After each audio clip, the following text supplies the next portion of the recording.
Okay. And even that's back to... I would like to welcome you to House of Reawakening Minds, and our instructor for tonight is Grand Sheikh Taj Tarik Bey. Let's receive him. Let's welcome him. Islam. We're going to go through Divine Constitution. We're going to touch on that Divine Constitutional bylaws, which Sister D will go into incrementally. And we're going to deal with the divine warning by the prophet for the nations. And one of the particular, and every once in a while we go over this because we have to remind people of the mission of the prophet, because they have a tendency sometimes to mistake his mission, or by how people either misrepresent him in the name of representing him. And so I'm going to present this to you again. And then we're going to do some analysis, etc., so you can see the governmental principles involved and the civic nature of the movement, and not just the prophet's call to us, the heirs of the estate, but actually to all others too. So as you can see, this is a divine warning by the prophet for the nations, and that is a plural. So when people try to pigeonhole the prophet, you already know that's a misrepresentation. When people try to own the prophet, you already know that's a misrepresentation. When they try to present Prophet Noble Ali as being other than universal, that's a misrepresentation. And so, and also, they try to take the prophet and present the prophet's information and the prophet's interest in us from a clubism perspective, restrictive of other people. You already know that's a misrepresentation. And we have the unfortunate situation where many people coming into contact with people who claim to represent the Prophet Noble Ali, they get exactly that. A totally restricted, constricted, tunnel vision, reverse church, semi-hostile, trying to own the birthright mentality. But let us read what the prophet himself has to say. And then you see if this treatment or mistreatment that you're getting by some people who claim to be representing the prophet, you understand that the prophet came for all Asiatics of North America, not some club. This must be understood. So we're going to read the divine warning by the prophet for the nation, then we'll go back over it by paragraph and see what we can find in it that will be uplifting to you, and that would also share with you some sense of responsibility, which is most important. A divine warning by the prophet for the nations. From the prophet Noble Ali. The citizens, I'm going to pull this up just a little bit more. Just a little bit more.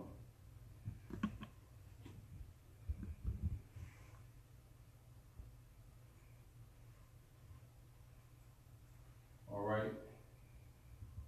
That a little better, you on? Yeah. All right. The citizens of all free national governments, according to their national constitution, are all of one family bearing one free national name. Those who fail to recognize the free national name of their constitutional government are classed as undesirables and are subject to all inferior names and abuses and mistreatments that the citizens care to bestow upon them. And it is a sin for any group of people to violate the national constitutional laws of a free national government and cling to the names and the principles that allude to slavery. I, the prophet, was prepared by the great God Allah to warn my people to repent from their sinful ways and go back to that state of mind, to their forefathers' divine and national principles, that they will be law abiders and receive their divine right as citizens according to the free national constitution that was prepared for all free national beings. They are to claim their own free national name and religion. There is but one issue for them to be recognized by this government and of the earth, and it comes only through the connection of the Moorish Divine National Movement, which is incorporated in this government and recognized by all other nations of the world. And through it, they and their children can receive their divine rights, unmolested by other citizens, that they can cast a free national ballot at the polls under the free national constitution of the state's government, and not under a granted privilege, as has been the existing condition for many generations. You who doubt whether I, the prophet, and my principles are right for the redemption of my people, go to those that know law, in the city hall and among the officials in your government, and ask them under an intelligent tone, and they will be glad to render you a favorable reply, for they are glad to see me bring you out of darkness into light. Money doesn't make the man. It is free national standards and power that make a man and a nation. The wealth of all national governments, gold and silver and commerce, belong to the citizens alone. And without your national citizenship by name and principles, you have no true wealth. And I am hereby calling on all true citizens that stand for a national free government and the enforcement of the Constitution to help me in my great missionary work, because I need all support from all true American citizens of the United States of America. Help me to save my people who have fallen from the constitutional laws of government. I'm depending on your support to get them back to the constitutional fold again, that they will learn to love instead of hate, and will live according to love, truth, peace, freedom, and justice, supporting our free national Constitution of the United States of America. I love my people, and I desire their unity and mine back to their own national and divine standard, because day by day, they have been violating the national and constitutional laws of their government by claiming names and principles that are unconstitutional. If Italians, Greeks, English, Chinese, Japanese, Turks, and Arabians are forced to proclaim their free national names and religion before the constitutional government of the United States of America, it is no more than right that the law should be enforced upon all other American citizens alike. In all other governments, when a man is born and raised there and asks for his national descent name, and if he fails to give it, he is misused, imprisoned, or exiled. Any group of people who have failed to answer up to the constitutional standards of law by name and principles, because to be a citizen of any government, you must claim your national descent name, because they place their trust upon issues and names formed by their forefathers.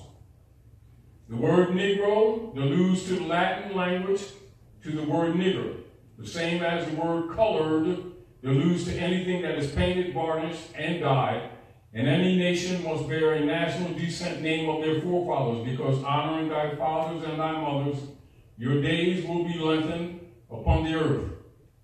These names have never been recognized by any true American citizens of this day. Through your national name, you are known and recognized by all nations of the earth that are recognized by said national government in which they live. The 14th and 15th Amendments brought the North and South in unit, placing the Southerners who were at the time without power with the constitutional body of power.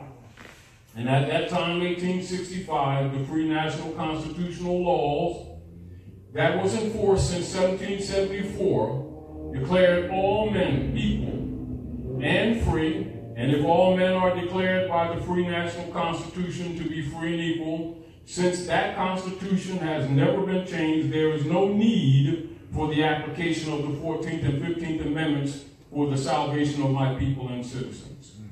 So there isn't but one supreme issue for my people to use to redeem that which was lost, and that is through the above statements.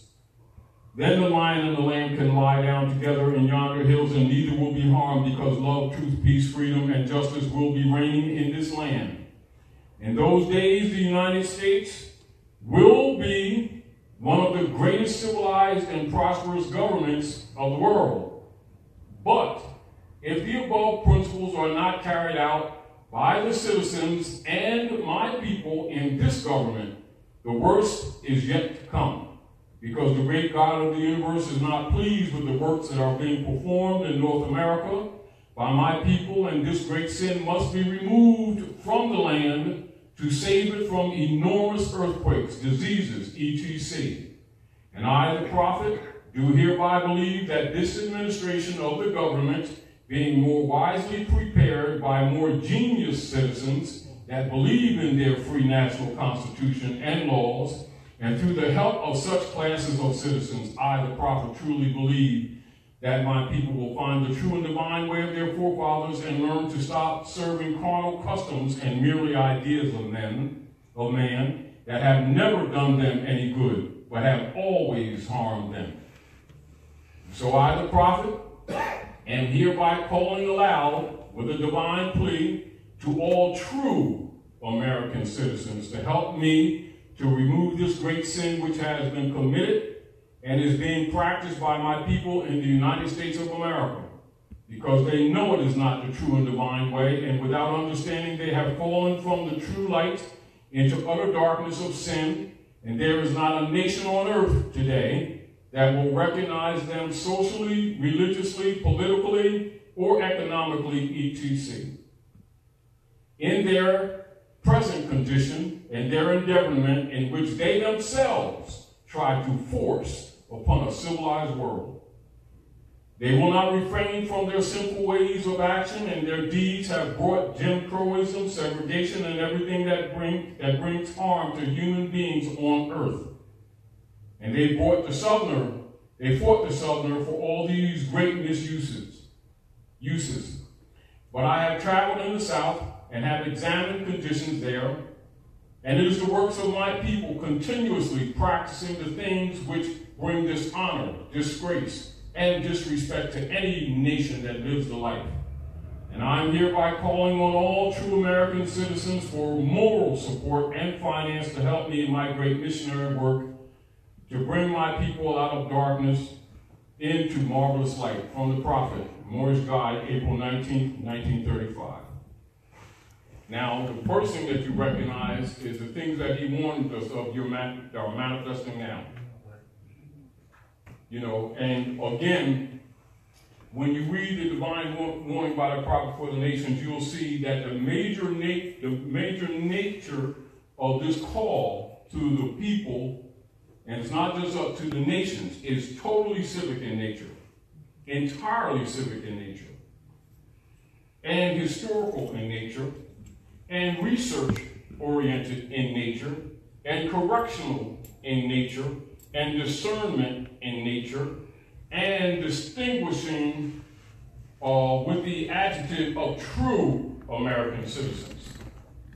And then he reminds you to go back to the principles of your ancient mothers and fathers. So what occurs when you do that? You'll find that the concepts that we hold today are incorrect. You know, but again, considering when the prophet presented these, this is from the Moorish Guide of 35, but this concept of instruction was presented to the Moors in general from the very beginning of the movement, starting in around 1910, and to the establishment of the Moors, the old Canaanite temple of 1913. And of course, due to infiltration and other sellout problems that you have, in 1928, Noble Ali adopted a religious affidavit to the civic organization known as the Moorish Holy Temple of Science, which was registered as a civic organization. And he adopted the religious affidavit, and this had more to do with preserving the order from criminal operations that had been infiltrated through Calvin Coolidge and J. Edgar Hoover, and of course with a lot of ministers or Masons came into the movement pretending to want to help the people, but with the intentions of misguiding the Moorish movement. And anyone that goes into the FBI papers will find that for themselves, even though it's heavily redacted, it's very obvious. And so, again, when some people come into the movement and they start running into people who have titles in the Moorish Science Temple of America, and you see them attacking anybody that even teaches civics, even get close to it. All you need to go to is the FBI papers, and you can see who those persons are. This is another reason why they don't share that kind of information, because logically it would expose them. Nevertheless, all of our people are suffering, and so the movement is for the people, not just people in the temple, but for the people at large. And by some people misrepresenting the Moorish movement, some people get the idea that if they're not in the temple, they can't be who they are, which is a false concept. Because your nationality is in your blood. It's a fact, if you get the point. And so this must be understood, and this is, again, why over the years, when I recognize a lot of people being injured by that misconception, which is why a lot of times when we're sharing information, I'll focus on the civic side, because there were so many people that's in the movement who were paid to, encouraged to, and controlled to suppress the civic side of this organization for instruction.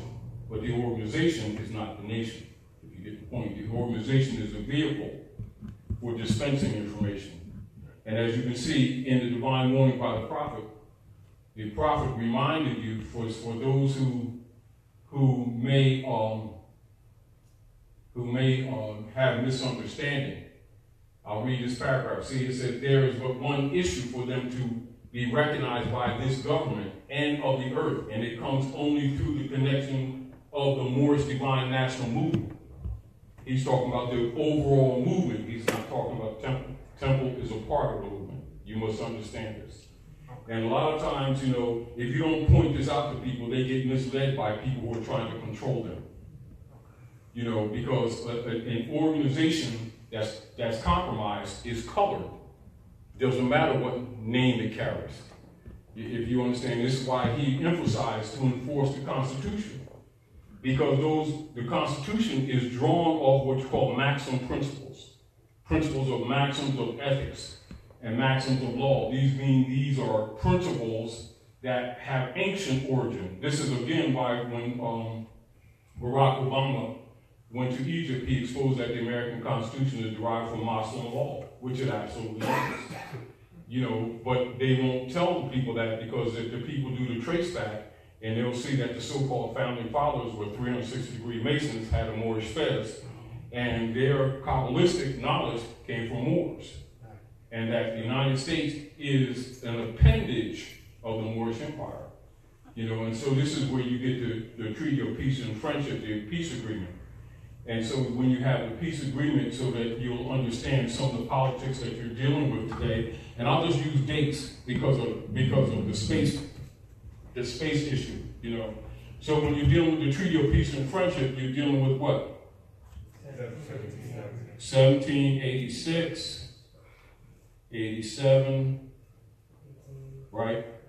1836, right?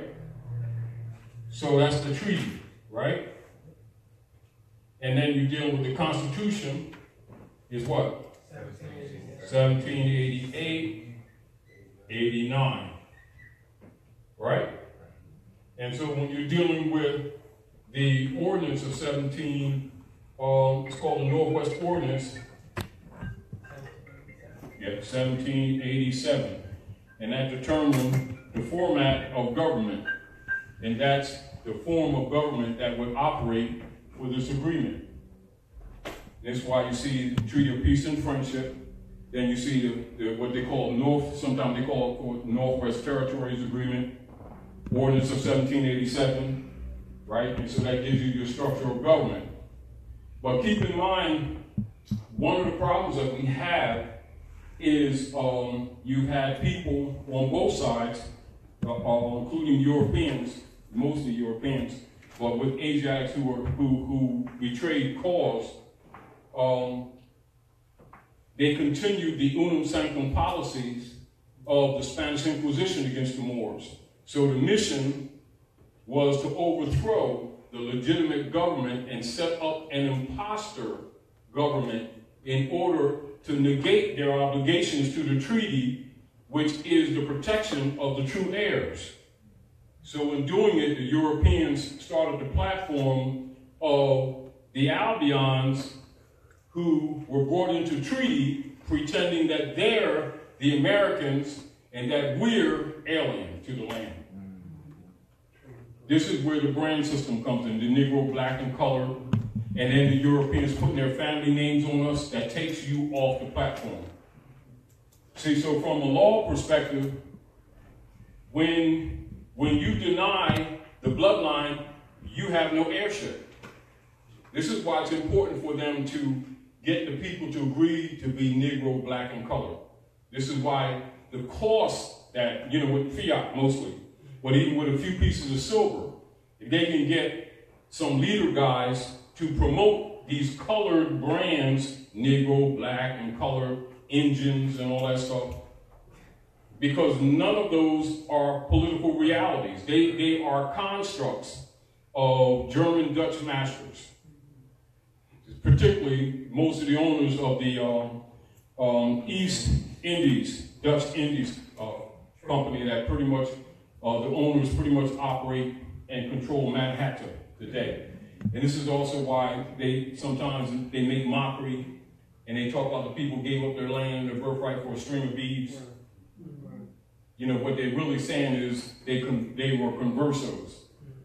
Now, so they're talking about what? The rosary beads of Rome. So they converted to Christianity thinking they're going to get a benefit, and they actually sold their birthright.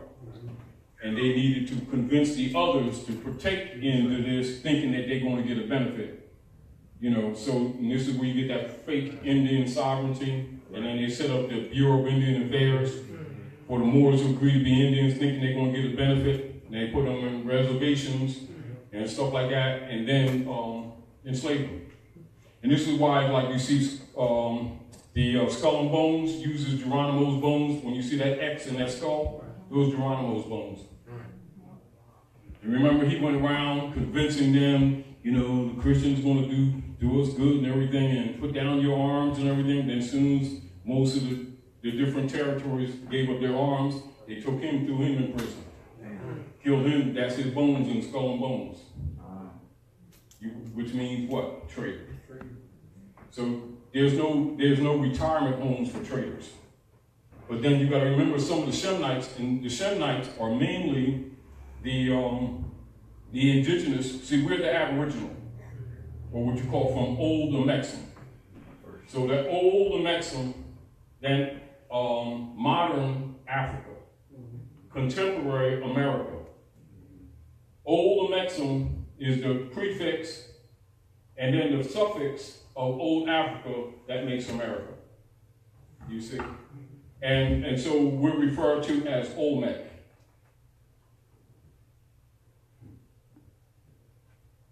That's why they'll use those ancient, millions of years old heads from the center of civilization, the Yucatan, as a symbol of true civilization on Earth, because they can't even date them, because they actually go beyond millions.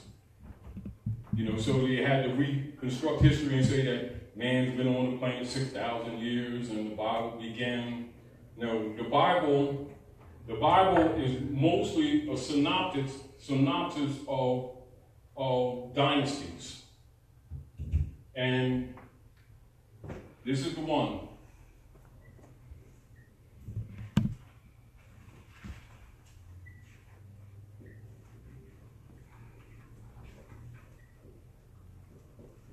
The last high priest of the ancient Moabite nation in the Yucatan. And then, of course, when you go back even beyond that, you deal with the cocoa plate split.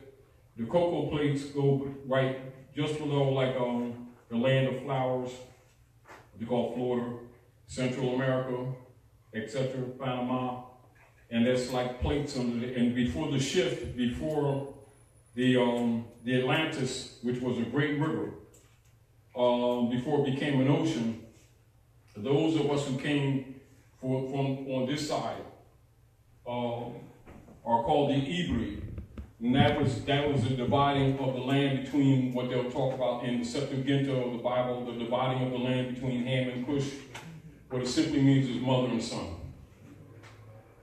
In other words, the elders came on this side predominantly, although we peopled the earth.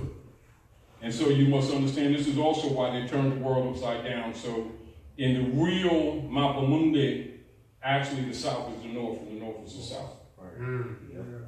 Do you understand? So this is where you talk about the popes of Rome turned the world upside down, if you understand. And so it's promoted that way, but all scholars really know that everything's been reversed. However, with the shift and the making of the great Atlantis, those of us who crossed over are called the Ibri. And this is where you get the corruption of the Ibri is Hebrew. All right? But that's fiction. All right? And then a lot of scholars, in order to confuse the masses, will tell you it's a religion. It's not a religion. It's just a dividing of the land between the mother and her offspring. That's all it is. Nothing more than that. Make it more than that, you're lying. And this is what they've been doing. They've created lies and they've created confusion. And then many of our people who followed after that have been promoting it against their own people. This is part of the key to Rome's power. Rome's power is that the masses believe the lie. When you say last high priest, say it again. When you say last high priest, Morluakanil. You saying? Now remember the U and the O, the Ot, or the Ot was in the ancient world. Swipe that. In the ancient world, was considered sacred, and so often we didn't use the Ot, and so they would interchange the U. And not only that, a lot of your other structures in the ancient world, much of the consonants or consonants in the language was not always written. Or like you would see in the ancient world, if you look at the ancient Mapa Mundi, you might see MR for more. But you wouldn't see the consonants. Now, and so when you do research into ancient Sumeria, the cuneiform, even though there's cuneiform and the glyphics, or Aramaic, Yahshua, they called Jesus in the codes, spoke Aramaic. So Aramaic is a form coming down from the Persic. And of course, when he greeted people, he would say, Assalamu alaikum. That means peace be unto you. But the reason why they won't, why they don't teach language, because it'll become obvious that one day they called Jesus wasn't a Constantinian. So that's another reason why they don't teach the real history. And this is another thing, like we was talking about, like when you deal with a lot of Asiatics, even though they're under European colonial operations, this is pretty much why they don't exactly like so-called white people. Because they know if we hadn't been the traitors that we've been, much of the Asiatic world wouldn't be in the condition it's in. But once the Moors fell, everybody else fell like dominoes. And everybody in the world knows that but us. And it's not unlike what Hitler had said to Churchill. If you take them stovepipes out the war, we'll kick your asses. And the stovepipes was a password for the Moors who agree to be black, who keep going around the world fighting wars for this Roman, stealing everybody else's rights and then coming back doing Negro marches. Because they ain't got none. As if divine law ain't committed us to, it's called justice. And so after a few generations we forgot, but the rest of the world sees us for just who we are. Extreme hypocrites that use Jesus as a pass. We hide behind the word Jesus, knowing that there is no J in Hebrew. And the world knows that we know that there is no J in Hebrew. Not that there's anything wrong with the word, if you get the whole point. It's just that we keep agreeing to misrepresentations and then complaining about the misrepresentations. Claiming to be black, then get mad because we get treated black. Right. In other words, we keep practicing fraud and then complaining because we're suffering from the fraud. Duh. Then call the European white man, which means sovereign, then get mad at him because he acts like a sovereign. And this is back because we've got caught up in the Constantinian operations and lost ourselves. And we lost ourselves by passing the false doctrines down to our children, and they lost reference points. If you go, it's not that the children are dumb, they lost reference points. But you'll take, like, if you could take some of the people back, say, even maybe 4 generations, maybe 5, because they're kind of, lost there too. If you called them black, you had a fight. You know, now they think it's spirituality of the deepness of the Kabbalistic, Hotepness of Africa, of the deepness of the Asiatic world, of the carbon of the universe. And it makes them not descendant. You know, so that's part of the connotative linguistics that the dark priesthood has successfully perpetrated upon the heirs of the estate to make them non-descendable. So logically, from a realistic point of view, to retrieve the heirs out of darkness to make them descendable, it is important for them to do what? To go back to the fundamentals and then examine them, because once they do that, they're going to have to clean up what they thought was the fundamentals. Yeah, exactly. And also why he said the half has not been told. Why? Because you're going to find this, right? Right? Constitution.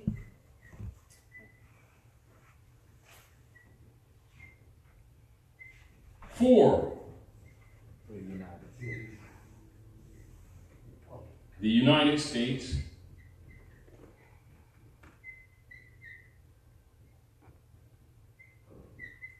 And then you're going to see this, Constitution.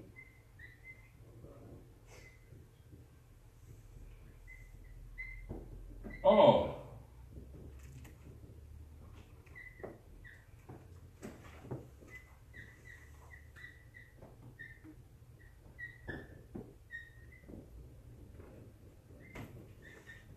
So. Could that be considered the starting platform of the... When he told you go back institutional, what they call it? Institutionalization of slavery. Institutionalization of democracy. The U.S. democracy is this. This is the U.S. democracy. Okay. This is the republic. Right. This is the republic. So let's do like this. We ain't got much room, but we'll do this.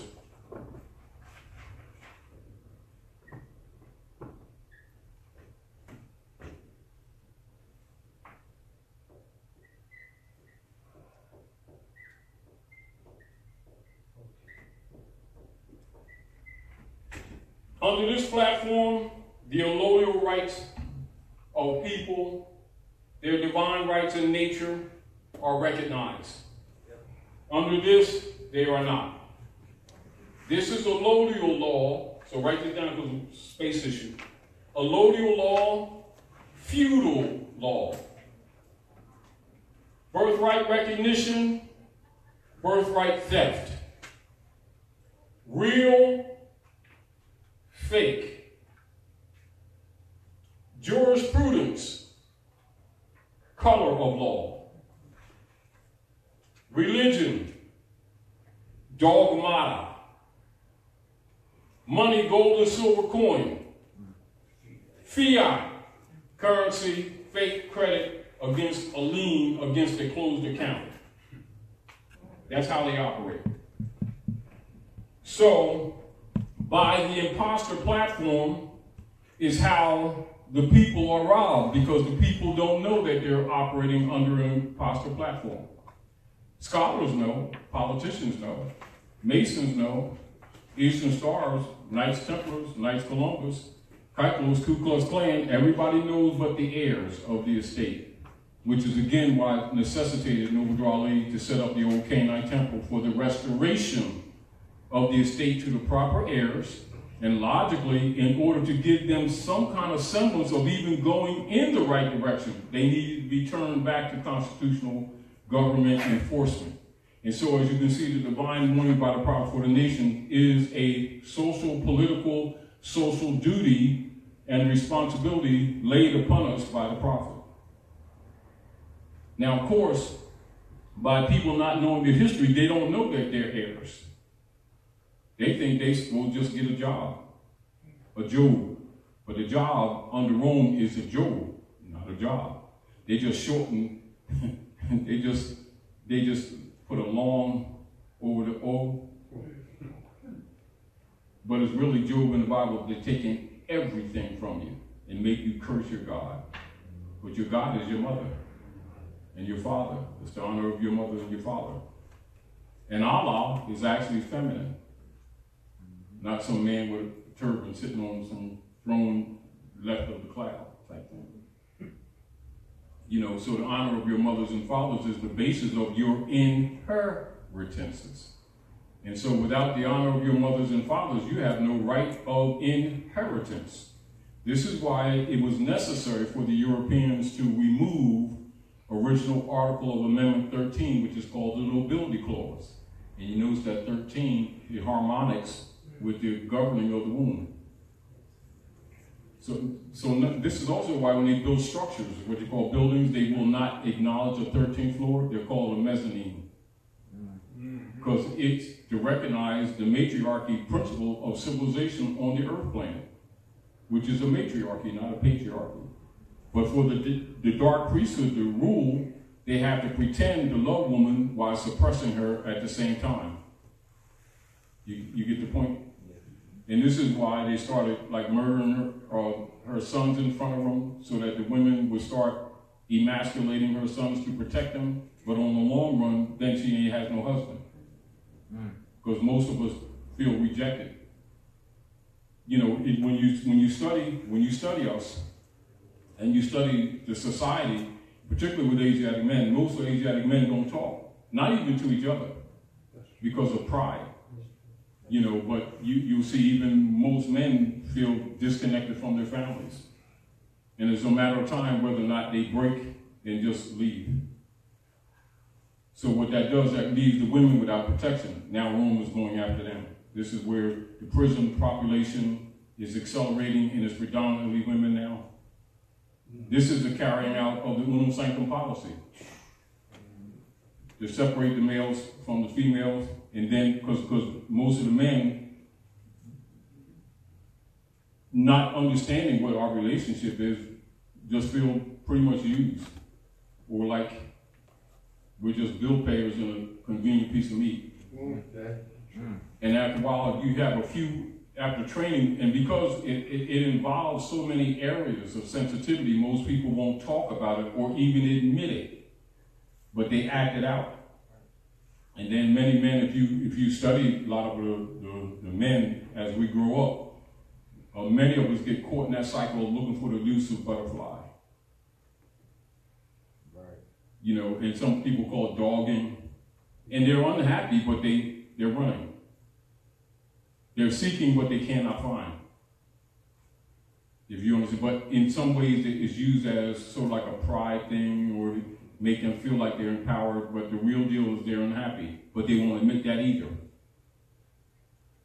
If you get the whole point. Yeah. And then Rome controls them through the fiat currency. So the family cannot prosper because he controls the Job. And the Job is built on fiat.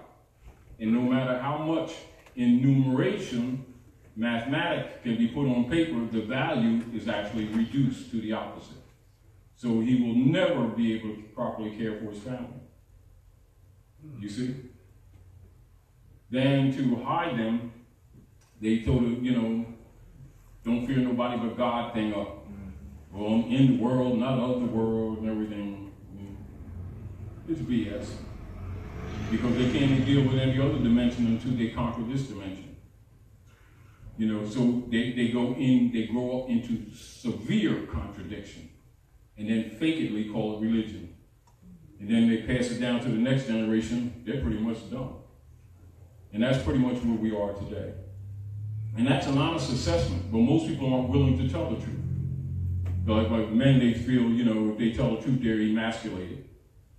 Right. You know, and then a lot of women won't tell the truth because they got to try to preserve what we got left of the family, whatever is left. If you can say that we got anything left. You know, and then others, because they've been faking to be spiritual for so many generations, won't admit the depth of the damage. Yeah. Because to admit it is to admit that the idol gods that we've been worshiping not only haven't worked, they don't work, and if there's any proof whatsoever is that they hate us, like that European said. He said the only proof the niggers have about their gods is that their gods don't like them either. You know, but again, then that makes us have to reassess, doesn't it? To really analyze, to see either we're wrong or we don't understand what's up.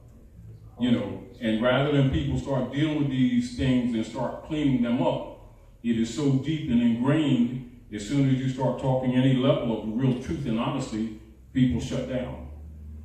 Or they alienate, they start accusing you of having devils and stuff like that, because most people are so steeped into the hypocrisy that the hypocrisy itself has become the religion on all levels, no matter what the tag of the so-called religion is. And then they sit around and judge each other.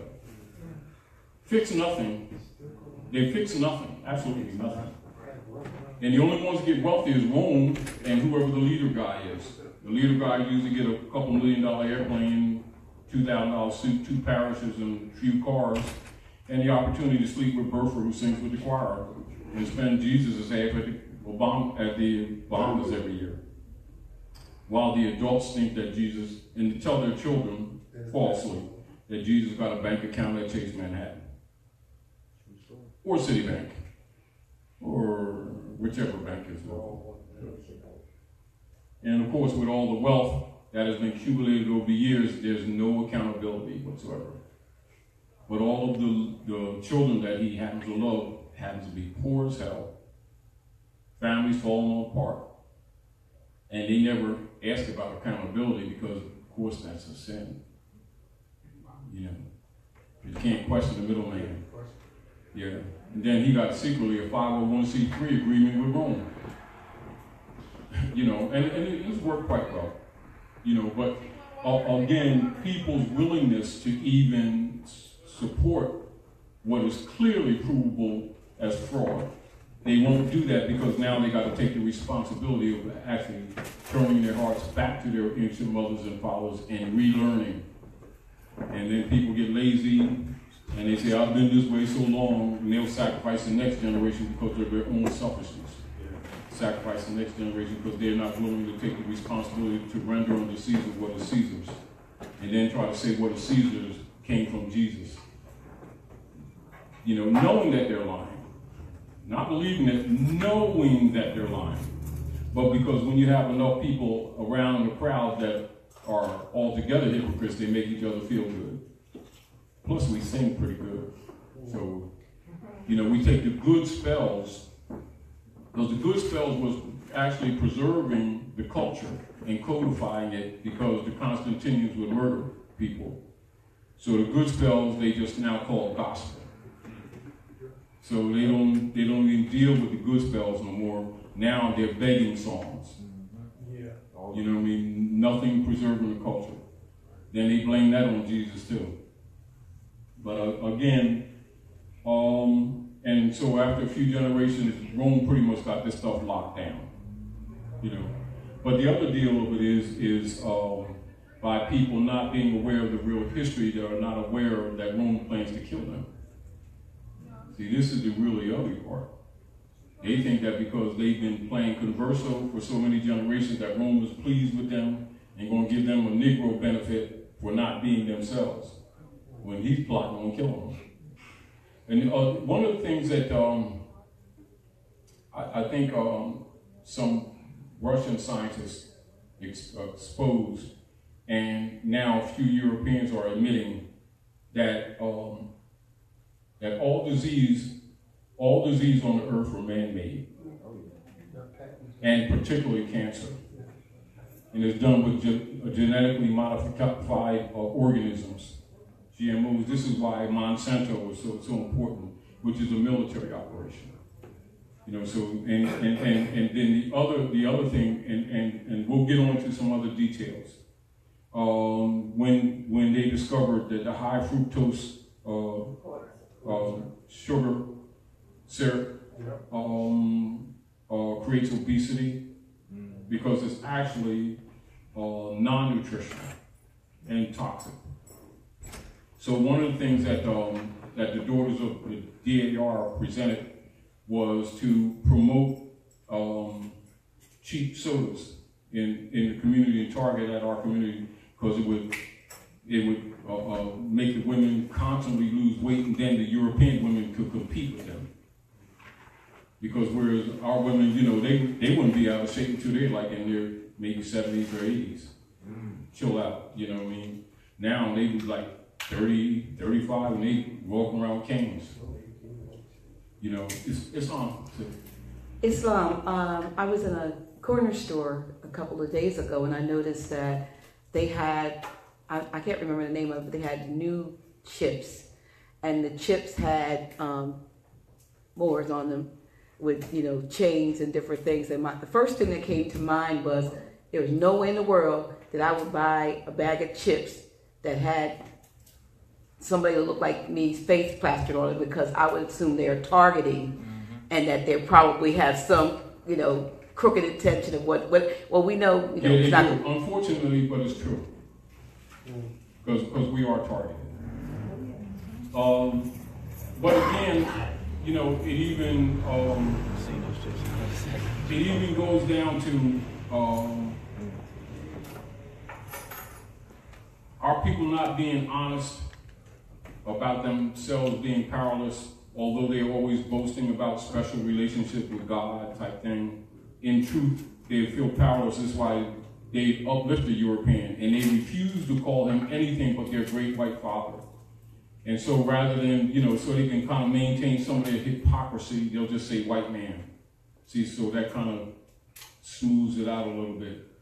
But of course, people who know language know that they're answering up to their sovereign. You know, because the European changed places in 1854. That's what the Knights of Columbus Ku Klux Klan oath is, and the symbolism for that trade-off is called the Mummers Parade that they celebrate in Philadelphia. You know, this is why they assemble at 6th and Moore Street. And then they go West Young Man, Horace Greeley.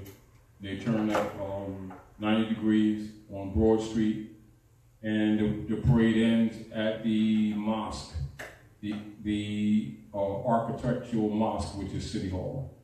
You step back, you see it's Ionic and Moorish architecture, designed like a mosque, including the parapet. And then they put William Penn, who chartered in Chester, at the top of the 23.5 degrees axis of the earth, facing the Masonic Lodge, North Broad Street. Then they have, that's the primal lodge where they have George Washington, who's credited with converting the Moorish estates into the states, you know. And of course, that whole intrigue has, you know, much to do with the real politics. And also the appeal of the Prophet Muhammad for the Moors to help them in the great missionary work to enforce the Constitution, because it's a covenant. It's a covenant. And that's what binds them. You know, so, and this is again why, like, as people begin to wake up, why the Europeans start putting out variations of commercial code presentments to imply a retention or restoration of right in a trading platform, uniform commercial codes, and thinking that if they file with the Inquisition revenue operators, called the Internal Revenue Service, that under certain conditions with some filings that they would be able to get some revenues from their estate controlled by the Jesuit order. You know, so that's where you get them HMOs from, the Uniform Commercial Code operations, the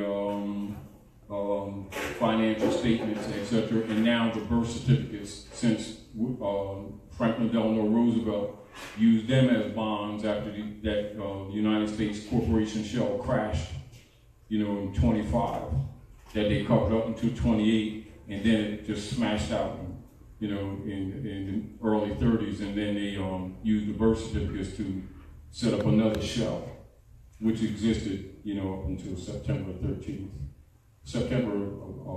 2013. And then they did some more corruption, stealing Germany's gold and stuff like that, and then dropped them buildings and told everybody that Muslims did it with a box cutter from the cave in Afghanistan and stuff like that.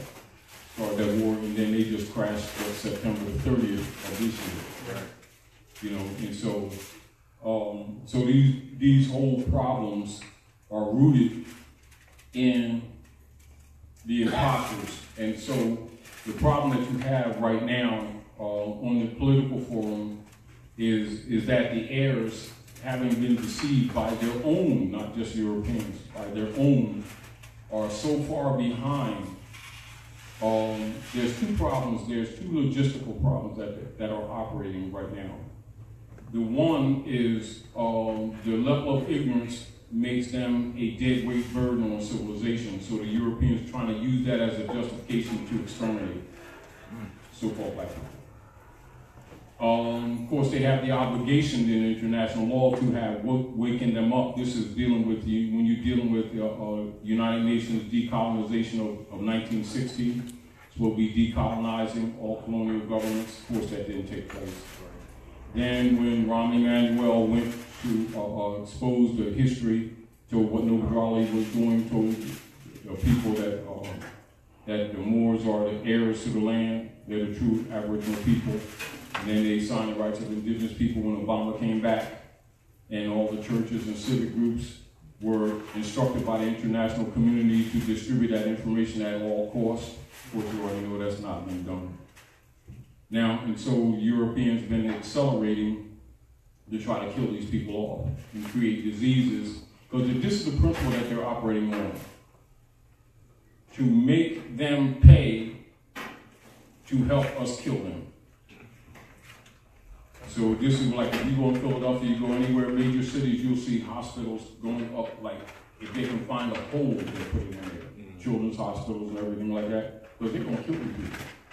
And these people still believe in them. So they're going to kill off as many as, and they will be successful to some degree. You know, now that's the reality. And that's because our people believe in them.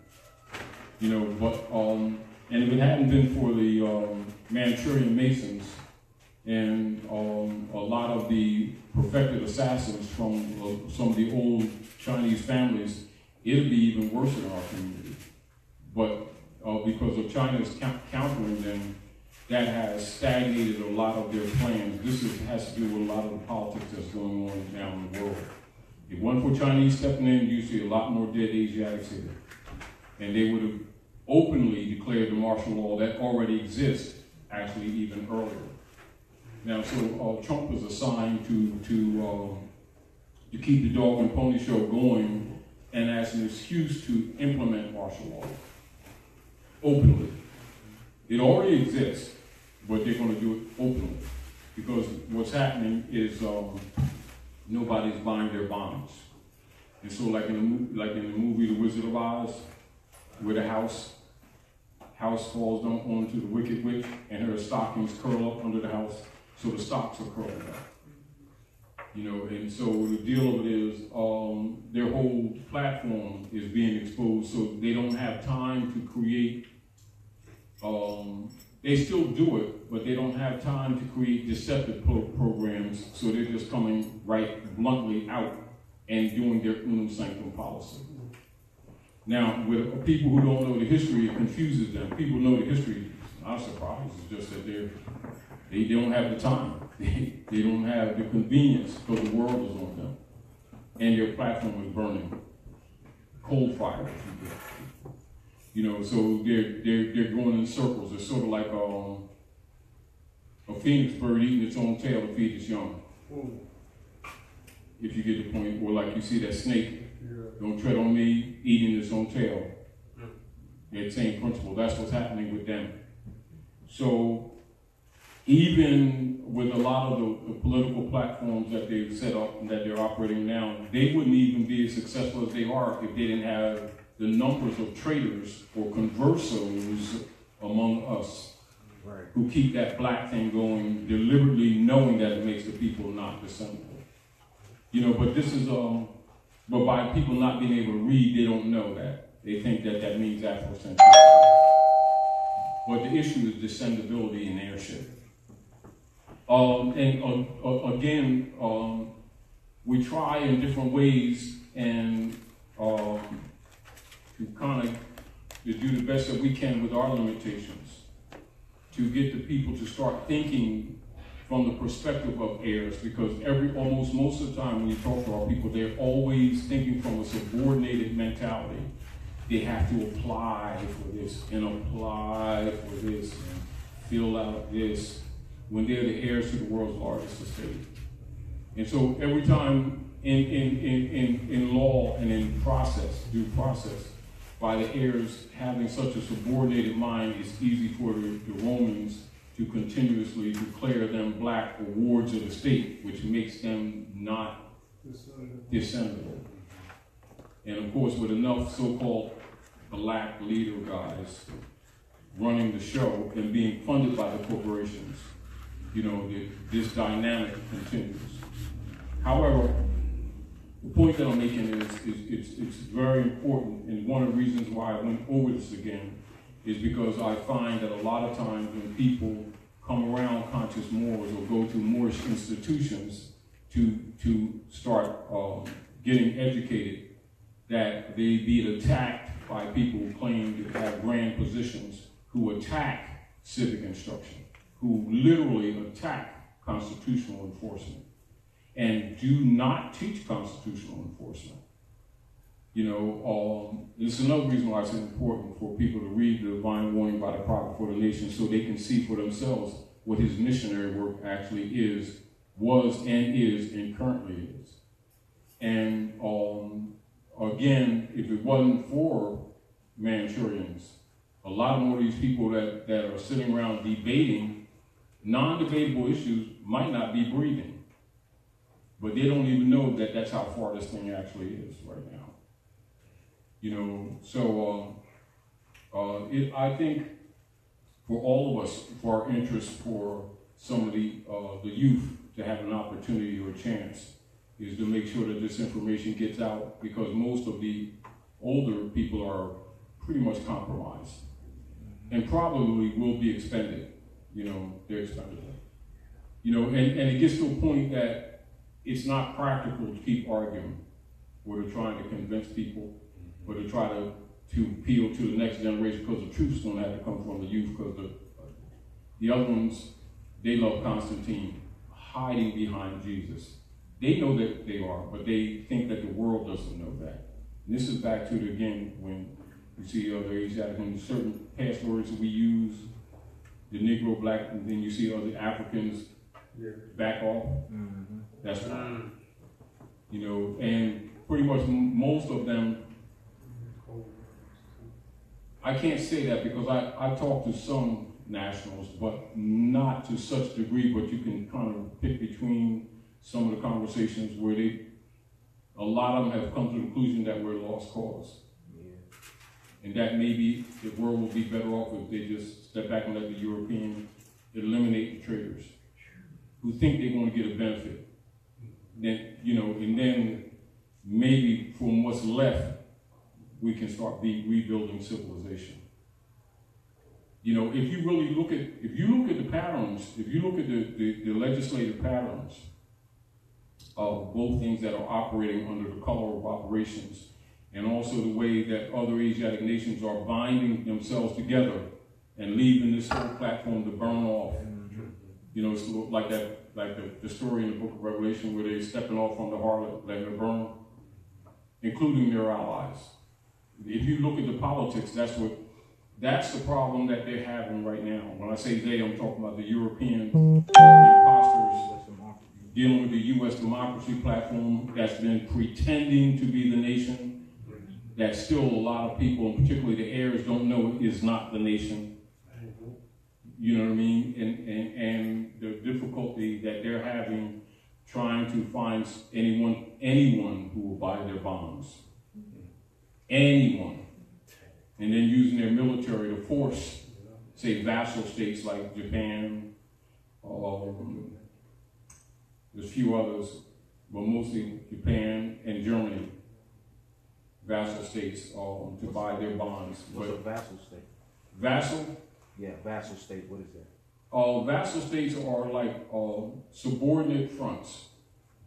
In other words, serfs, persons who are actually enslaved, but they pretend that they have legitimate operative government when they really don't. Meaning that if the United States Service Corporation hadn't robbed Japan, as an example, a couple of years ago and stole all of their government funds and then put that bomb off the shore and created that tsunami, the United States Corporation would have collapsed it then. So what they've been doing, they've been murdering people, stealing their resources to kick the can down the road. And they're running out of friends. Right. And the only friends that they really kind of have is the fake nation they call Israel, and of course England, and of course some of the P2 Masons, not all of them, because they got a split going on there in the Vatican too. So that's the real politics that they're dealing with. Meanwhile, our people who are the heirs still are in this like soup of ignorance. Not knowing how close they are to the edge of the cliff. Because they got hopes that they're going to get a jewel that they're not going to get. They're going to get death. You know, that's what Rome's plan is. Because Rome knows, see, this is the other deal. The suppressed technologies of not new, but the ancient world, even a little bit of it will solve most of the earth problems. However, at the same time, what it will do is crush the social, political, fake colored paradigm that's been operating for the last few hundred years on the earth planet.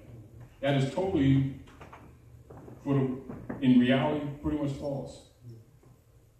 You know, but to assess it honestly, if it were not for the ecological damage of what is called the Medea effect that's about to kick in, that the dark priesthood would block this a little bit more. So the idea that they had was to kill off, well, they say 90%, but predominantly the Asiatic Africans, etc., go underground, then come back up, and then clean this mess up. Because really, within actually weeks or days, they can actually reverse the effect of the cesiums and other nuclear waste that has lifespans up to 137 years and more, with the people thinking that it can't be cleaned up. Right.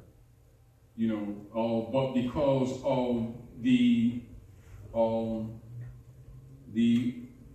this particular solar system coming to the center, or the Earth, this Earth satellite coming to the center of this particular solar system, the energy is changing. And this includes with the Aquarian energy. Where the Aquarian energy and Uranus, when you look at the universe, the particular solar system, when you look back a few millennia, you have Saturn, the energy of Saturn that usually ruled in the Aquarian constellation. And then after multiple cycles, you have the Uranus energy ruling in the Aquarian constellation. The unique thing that you have in this cycle is that Uranus and Saturn is ruling the Aquarian cycle, or the constellation together. So this is more like a purification era that Yahshua talked about, that they say when Jesus talked about, you know, this new time or this new coming, or Jesus come again, or justice come again. This is totally unique. Not exactly, but yes, again. Because Uranus and Saturn is ruling. So you're dealing with the Uranian energy, which it's a highly electrical charge. So anything that is not in honor or sincere, it will tear it down. And then the energy of the Saturn energy cashes all checks. To put it in a child's way so a child can understand it. Meaning you sell a wolf ticket, you're not going to get to the next life to try to play around. You're going to cash it. If not immediately. See, but the high priests know this because they know how divine law works. The masses got dogma. The high priests have religion. You keep in mind, because part of the problem that we have is that the masses have been trained in thinking that they've been trained in religion. The masses have never been given religion. The masses get dogma. The same way the masses aren't allowed to handle money, they get fiat and think it's money. Yeah, right. Which means they're never empowered. And the same way they have dogma and so religion, which is why they cannot solve spiritual problems. And so that gives the paid off priesthood the kingship oligarchy position that they have to stand behind the pulpit and rape the people in the name of Jesus, in the name of Allah, in the name of Muhammad, whichever flavor ice cream the people need. And then, when in secret, they all got all the books. You know, this is where the debate with the priesthood have with Yahushua, where Jesus was disputing with the doctors of the law. That's the priesthood. That's who the demon is.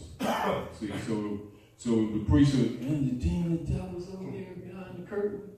He took in all your peanut butter sandwiches and stuff, and everybody looking for this mystical devil. It's the priest. This is why this thing has worked so well. Right. You know, and so when the prophets come, you know, ain't no devil go sacrifice the prophets. It's always been the priesthood. Always have been the priesthood. But to get there, sweet, like that. Go ahead, Dr. Nailah. It's Jeremiah chapter 5 talks about that, exposes that, exactly what you're talking about the priesthood being the culprits. Yeah, that is the exact scripture which woke me up from, you know, and this is again place where I was. Yeah. When you look at politics on the Earth planet, that in more or less a layman's type statement, although it must be qualified, and there are gray areas, not in the sense that that they're not degrees, but in the gray areas when you say that any man that's in power, in any serious position of power on earth, must be a Mason. Mm-hmm. Yeah. And any woman that's in any serious position of power on earth must be an Eastern Star. You know, we're daughter of American Revolution, daughter of ISIS, and in secret wear a Moorish fez while pretending not to know that these people are Moors. Even though it's right in their faces, you know what I mean? But and it's because they must know the real history and the real foundation of unum sanctum operations, so that they themselves, when put in position of administrative operations, can wear the titles, or would say imposter, as an example, where a person, man or woman, can claim to be a judge when actually they're ministers, or they're administrators over a trust in subordinate levels. So, and this is back to the imposter type stuff, you know. And so people who have been beneficiaries of this corruption don't want this kind of information out. You know, even though they may themselves belong to organizations that purport to be helping the people. You know, as an example, let me show you an example. We can go back to this. I want to show you something that's an example.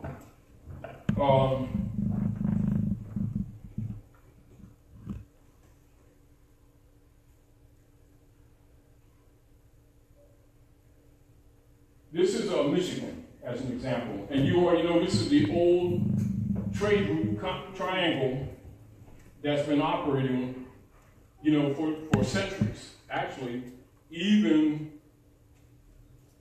prior, although the traditions have been maintained amongst some of the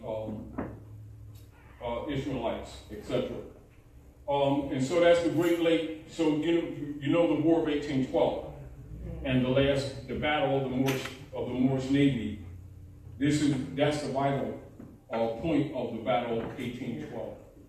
And of course, you know the Great Triangle, the Great Trade Route. They come up through Boston, all that area, and we go over here, etc., to Muhammad, also to Morocco, and then the women would meditate around the lakes.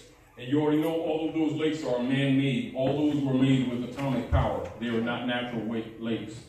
They were made in the ancient world for fresh water for the Western Hemisphere. And this is where they murdered a lot of the Asiatic women up there, actually at Niagara Falls. And then them fake Jews took over the Niagara movement and named it the NAACP. And in its charter, they cannot own property. And then you see so many years and generations, people have actually been supporting institutions and organizations that are presented to them as if to help them when it's actually intended to make them serfs or vassals on their own land. And this is why the 33-degree Mason, when he recognized that he was getting ready to be neutralized, made a statement, which also sealed his fate too, when he said our people are refugees in their own land. That Mason's name was Martin Luther King. You know, again, it behooves our people, rather than always be necessarily, controlled by people who know the real history, who are taking oaths to Rome and are getting benefits while pretending that our people are black and Negroes, knowing it makes them non-descendable, and then taking up all of their resources and financial energies in nigger organizations, marching them all around the place, when the real deal is they're supposed to be enforcing the covenant, which is the Constitution. Again, while we go back to the fundamentals, which Raleigh said, help me in my great missionary work, to enforce that Constitution. And of course, when you go back, again, you'll find the difference between the organic, which means the real, and the inorganic, which means the fake. All right? And so the U.S. democracy is the fake government with fake people, with traitors, distinguished from the republic, which is the platform upon which the peace treaty was determined or laid for peace between the Muslims and the Christians, i.e. the Moors and the Constantinians, or the Albion sons. And of course, when you're dealing with the Whittemore Party and the operations of the European taking on the title white people in 1854, that deals with Horace Greeley, etc. And so the Whittemore Party, the Europeans used to wear wigs to imitate the Moors. Whittemore Party split, and this is the fundamental of the politics, where they plan incrementally to kill off the heirs and to take their place. All right? Now, these are facts. These are the realities of the politics. And I think, again, because so many political promises have been made in between incrementally over the generations, the people actually start believing in the system. Yeah. Not knowing that the system is in place for fraud. The system is in place for the transfer or the conversion of your estate. And it is in place to kill off the real heirs. That's just the real truth. So as the people start waking up, this is again why, the Europeans who are imposters are pressed to put out all these different platforms, all relating to the unum sanctum operative global estate trust, and making people think they're going to get their hands on it, whether they're dealing with the HMOs, uniform commercial codes, financial statements, and now the birth certificates. And when that runs out, they'll find something else. But you go cycle after cycle after cycle after cycle, and you'll see a handful of people that get a couple of cookies that to keep the other ones in their blind faith while they incrementally start killing people off. And so the big secret, they don't want to know that these people know they're home. You understand? This Wizard of Oz, Dorothy, you just bumped your head. You know, so when you understand the different, see, so from a Kabbalistic and from a karmic perspective, with the European, through different systems, tell you certain truths, although codified, that kind of takes the karmic debt off of them, if you get the point. And then by us also claiming to be, I didn't say that we are, claim to be so spiritual, that also takes weight off of him, because we're always claiming God's, and so therefore, he's not responsible, because we keep claiming to have all this superior, supreme, divine power. And we got all these sandwiches going on. As far as the world's concerned, we should be making our own sandwiches. But we always begging. Whether we begging for Jesus, God, Lord, and heaven, and come back, give us sandwiches, whatever. Go ahead, Doctor. My question is, you earlier on you said, about Rome turning the world upside down. Yes. Can you elaborate a little bit more on that? I mean, in reality, from a geographic standpoint. To cut it short, yes. In reality, the Mappa Mundi, or what is called the world map, actually, if you look at all of the continents, because everything deals with Aleph, or A. So, north, when you're dealing with America, A, Asia, A, Africa, A, Australia, Antarctica. The only one that's not an A is Europe, which really isn't a continent. And it's politically established, you see? So you're dealing with anode-cathode principle. The Holy Cross, the mundane cross of the earth. But in truth, if you really want to understand the map, just take Australia and put it at the top. Then you got the real operations, including the size of the continents. But because that's not subject matter at this time, I'm not going into that. But that's basically just simply, let's turn it upside down. Turn it upside down. And we're talking about the shape. So when we see something going like this, it probably goes. Yeah, South Asia, or Asia Sor, which is now called Tamari in Africa, that's South Asia.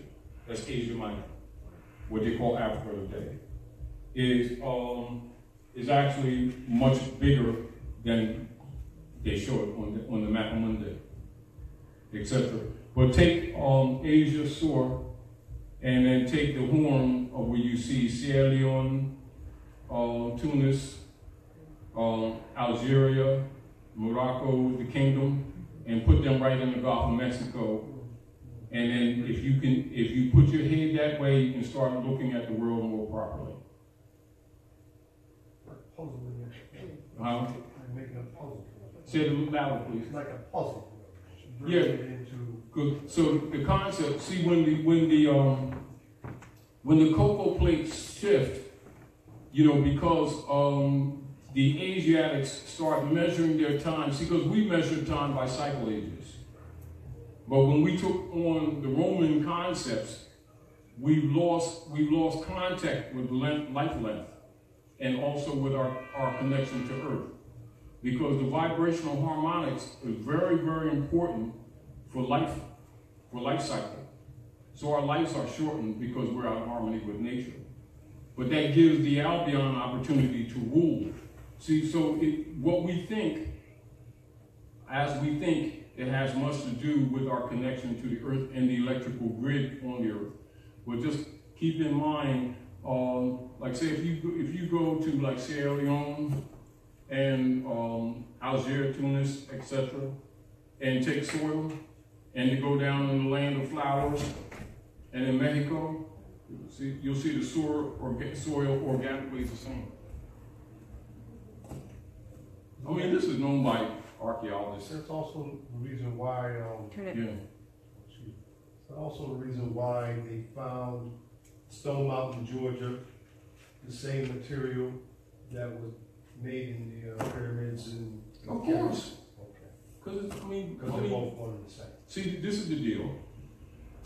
From a political, sociological perspective, one of the major aspects of social engineering to neutralize airship is to promote any dynamics, whether you're dealing with sociology, archaeology, geography, is to disconnect our people from this land. So this is even why the so-called, what they tag as black diaspora, has been given so much support, is to disconnect these people from the land. Also, the problem that they had in the 40s with Senator Bilbo and them in the earlier period, what was that period when Bilbo and them was trying to set, that was in the 30s or 40s, I think it was. But also these has much to do with the dynamics with the praetor, the corporate praetor, Monroe, when they try to set up that colony of the North Grade heirs at Liberia. And of course, the problem that the Asiatics have there in Liberia with the other Asiatics who welcomed us outside of that Christianized mentality that we brought over there. I used to talk to the ambassador's brother, used to call me on a regular basis in 93, 4, and 5 on a regular basis. In Liberia, we used to discuss some of the problems that was happening in Liberia. And I reminded him, you know, that the people that they brought from the North Gate to Liberia, they have, you know, we got blood connections, but their home is here. You know, and so they go over there with that Negro Christianized mentality, even when it's mixed with Islam. You know, they still got that Constantinian mentality. And the rest of the world, even though they're contaminated too, understand, but we looked at pretty much as absolute, total, off the wall, intolerable traitors. But we do have the advantage of having access to some things that they don't have. You know, because when with the Unum Sanctum operations, you know, Weishoff and all of them, and with the Rockefellers, etc., and the Knights Templars, a lot of their focus, concentration of converting the wealth under the Unum Sanctum to the Popes of Rome, a lot of the other Asiatic nations suffer economically worse than we do, although they have massive resources. You know, they have no access to it. But we have access to fiat in some ways that they don't, but we don't have the consciousness of how to use it. So that's how the European keeps the Asiatics here pretty much in check. But again, a lot of those areas need to be intellectually and factually bridged. And a lot can be fixed, and a lot more people actually from the East will come to our aid if they could sense that we weren't so hell-bent on being the Negro traitors that we are, and keep defending these Negro wars to keep this European in power and then hiding behind Jesus type thing. You know, that's probably one of the biggest areas of the problems that a lot of Asiatics have with us. But anyway, when you're dealing with the deal that Bilbo was doing, I think it was do the research of the congressional records. That's when Bilbo was trying to get more of the Asiatics here, you know, over there, and of course that was rejected because they was tired of them first Negroites coming over there with that black stuff, you know, disrespecting, you know, because they come with this, you know, self-righteous thing, we saved, Jesus made us, didn't make nobody else type thing, you know, and everybody knows it's a fraud, and then they go there with that judgmental type stuff, and everybody knows that they're really working for Rome. But after a few generations, they actually start believing their own lies. So that's where the problem that we have. And then these people will, as soon as Rome tell them that these people ain't Christians, our people go murder them, keep this Roman in power, and then come back and do some Negro marches again, because they didn't get Negro badges for another war that they fought against their own blood. So we have to kind of do the best that we can to try to fix some of this stuff, because, you know, the Medea effect comes in. This is really what we're being faced with now. Medea effect is basically, to keep it very simple, Earth life kind of operates with nature making adjustments or giving warnings. When any life form gets to what are called an apex, that it gets far away from its purpose, then nature comes in and nature starts killing it off. Meaning that you don't need wars to do it. Nature herself, that's called the Medea effect. In other words, you have a tipping point where you're allowed to kind of imagine like this. So imagine this is divine law, right? This platform. Imagine this divine law. And imagine that that's jurisprudence, you know, and then you have legislation, or what you call civic law. How tight that is tied to the nature of divine law, harmonic, has much to do with the longevity or the possibility of longevity of a civilized, organized government. The closer it is in harmony with nature's law, the longer it has a tendency to live. Right. The more farther it is away from recognizing divine law, which means real civil law is actually derived from a study of nature's law. Or like you see, like Jefferson and them talked about in the, and Madison and them talked about in the preamble, which says nature's law, nature's God. You're talking the Zodiac Constitution. All right. Now, when you violate that, see, because nature doesn't recognize person or station. Nature herself, see, anything that does not recognize its own origin on it, which means it's still, if you want to look at it from more or less a Kabbalistic point of view, or more of a metaphysical point of view, take the statement, honor your mothers and your fathers that your days may be longer upon the earth land which the Lord thy God is giving thee. Convert that into a metaphysical principle. The honor of your mother and father is a recognition of your origin or your God principle. Meaning that you can't talk about a God outside of them without not acknowledging them. That's your source. And it was denied Stargate. Don't talk about a greater power beyond the Stargate, because you'll never get to that Stargate again. Right. Look at it the same way. All right? So in civil law, in the operation of jurisprudence, and jurisprudence is the science that deals of positive law. Although in the science of jurisprudence, you'll study color law, but that's only because it has to give you what you call a polar opposite to recognize. And so you have maxims of law and maxims of ethics. And so these principles are used by anyone in the metaphysical construction of covenants and constitutions, that they do not stray away from the divine principle.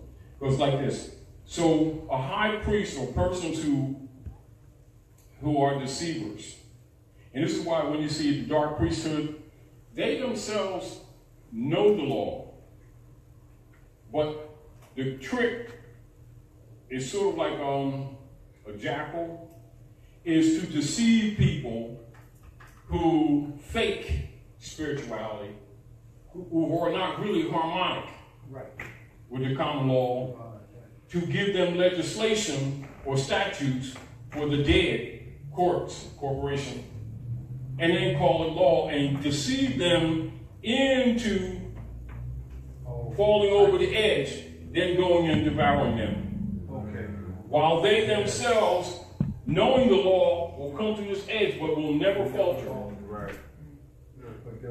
Because they know that divine law don't recognize personal station. They can't get away from it. You get the whole point? And this is why a lot of priesthood will never teach what they call the Hermetic principles. Although all major religions are rooted in Hermetic law. They will act like they're separate venues. While all the priesthood got Bibles, Quran, Huaski, the Vedas, etc. You understand? But then when they come amongst the masses, the different clubs got only the Bible or only the Quran, you know, and they compartmentalize the people so they can control them. It's called secularism or denominations, when the truth is really one. So the priesthood themselves, they keep the truth for their selfish selves, and then they give pieces of it out in the name of sects. This is where, like you see Prophet Muhammad say, there shall be no secularism in Islam. What, they got about 78 of them? You understand? Where Yahshua said the truth is one, they got about 59,000 denominations, and then some. You know, this is where the priests, the prophets are always having to dispute with the doctors of the law. The priesthood does this. No demon does this. It's the priesthood that do this. And then they suck off the people because the people not knowing maxims. Keep this in mind, maxims. Matter of fact, write that down. Maxims of law, maxims of ethics. And so when you're looking at constitutions and covenants, you always measure them by constitutional principle. This is another reason why a lot of people who fake like they're really supporting the Moorish Divine National Movement will stay away from constitutional instruction. Because once you have fundamental rules, you measure everybody by those fundamental rules. Doesn't matter what walk of life. Because Constitution also comes from body construct. Do you understand? So it's an example. On another level, principle of Constitution. When you understand the principle of 12 salts and 12 phosphates that woman uses to build the body, you can either look at a birth chart and pretty much tell, again, the tendencies for certain sicknesses or weaknesses in the body and know what foods or things nature to give them the herb-bearing fruit that, like the Bible talks about, that every herb-bearing tree shall be food for you or meat for you. That's why the priests have to tell people that the dead carcasses, which is the morgue, is the meat section. When the meat is really the fruits and the nuts. See, they reverse everything. This is how the priesthood creates sickness. Then they can do what? Capitalize on the sicknesses of the poor that they themselves create. And they say, the devil did it.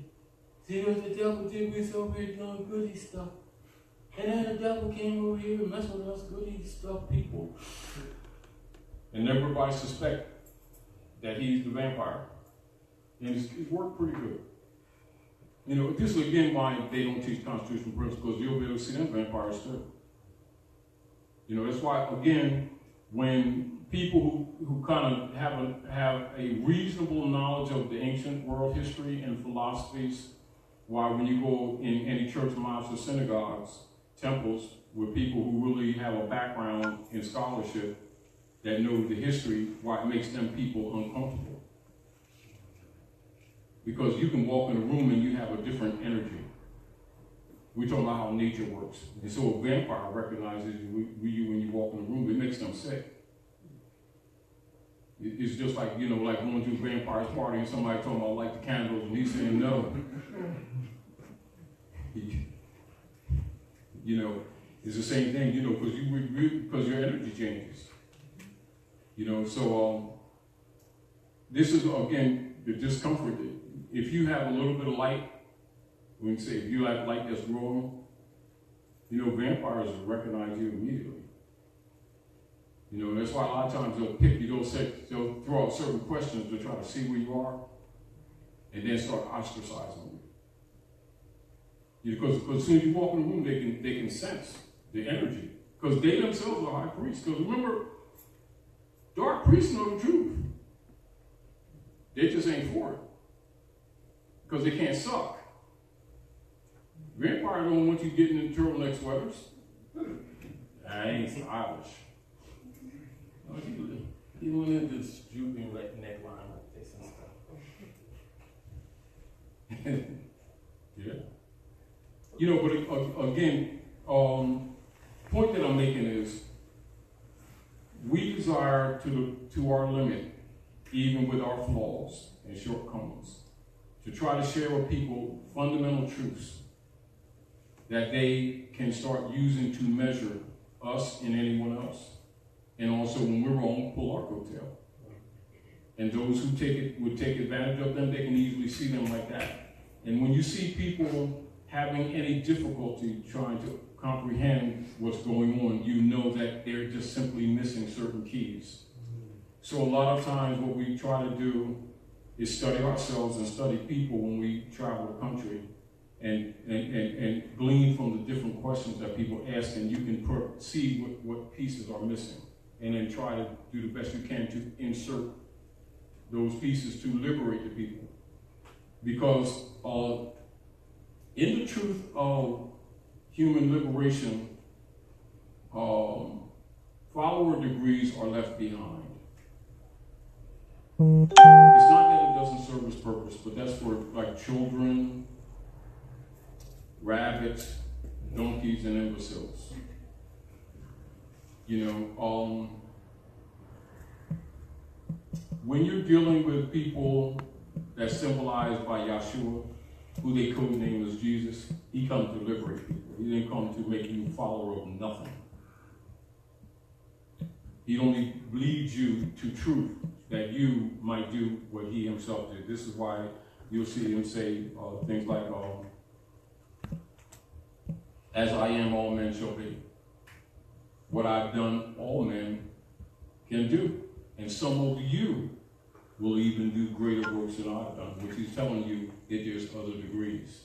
He just came to show you the way in order for you to be liberated from the dark priesthood who you have trusted in the name of God. Notice that. In the name of God, not in God's. See, because God is a generic term. Because the very Satan, Lucifer, that they worship is also God.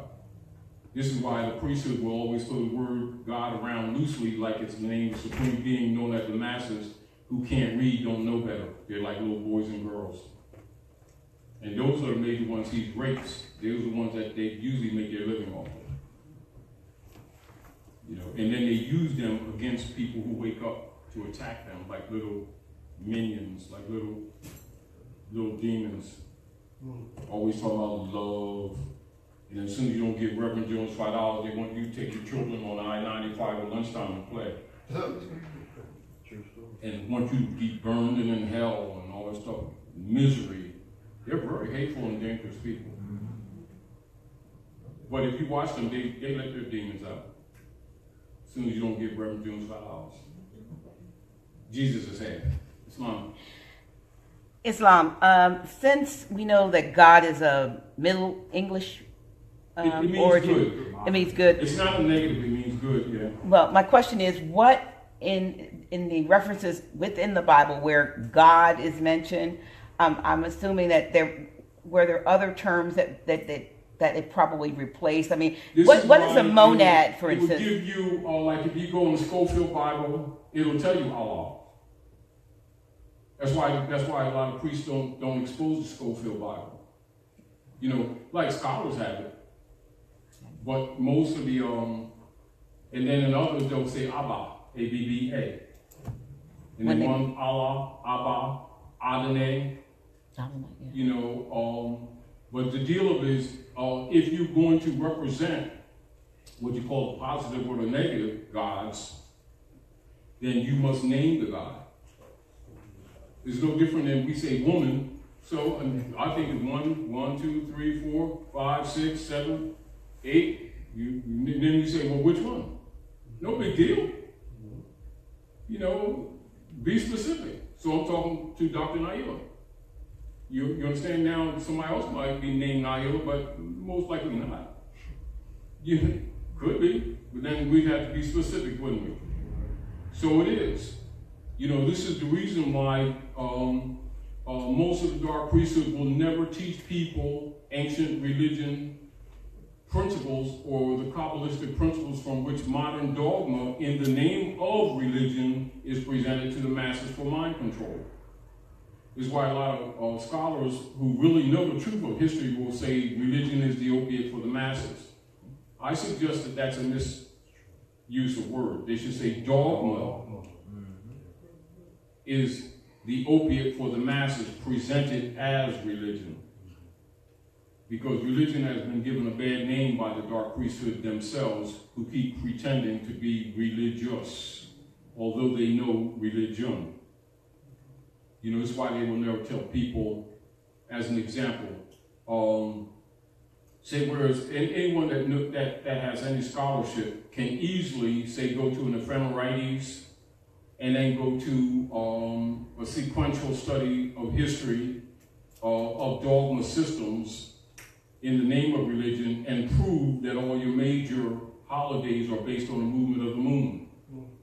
While at the same time, the people who lead these different orders in the name of religion will deny that true religion has anything to do with astrology or cosmogony, which is what religion is, cosmogony.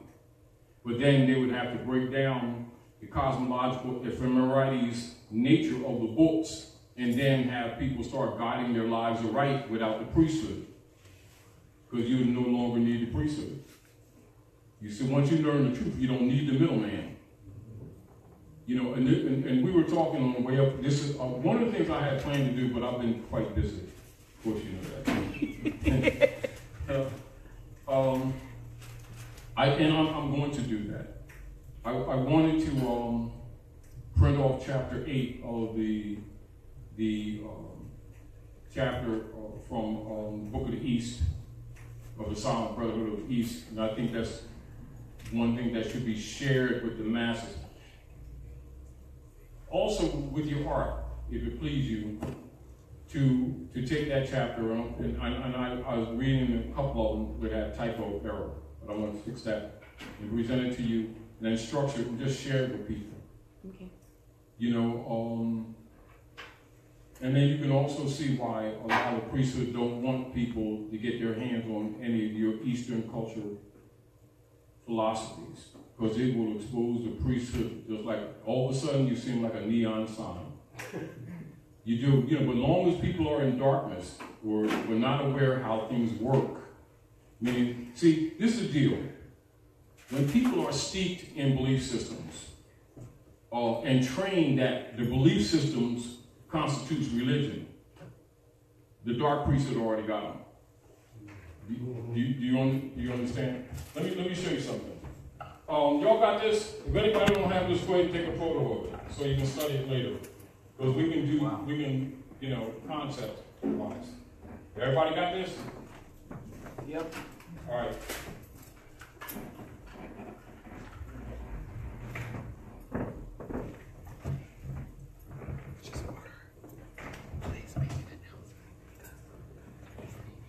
And also, I want to give props to and show my appreciation for Sister Delilah, who consistently, you know, does the best she can to videotape and to share the videotapes with others so they can learn, and also Dr. Nailah for sharing with people, etc. But let's look at this. Also, please make an announcement if you all want to get food, we want you to get it before Drop Squad Kitchen packs up. So.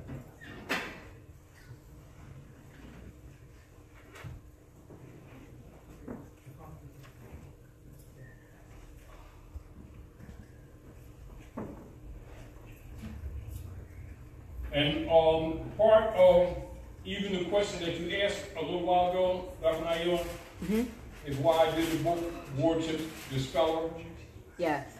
And it's an etymological approach to God, to the word God, putting it in perspective, although it's heavily abbreviated. And it's not an etymological work in its nature, but it implies a degree of etymology to remove the spookism and the mystery of the word God, you know. But also, as a reminder to people in all of your secret societies, whether you're dealing in Knights Templar, Eastern Star, Masonry, you know, Skull and Bones Illuminati, etc., almost all institutions and secret societies use an ancient ritual coming from ancient Sumeria. It's actually called Sumer. They'll say Sumer, it's actually Sumer. Actually Sumeria, ancient Lemuria,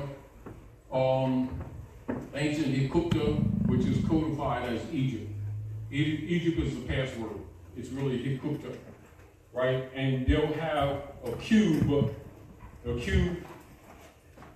and that cube, so you have to excuse my scribble.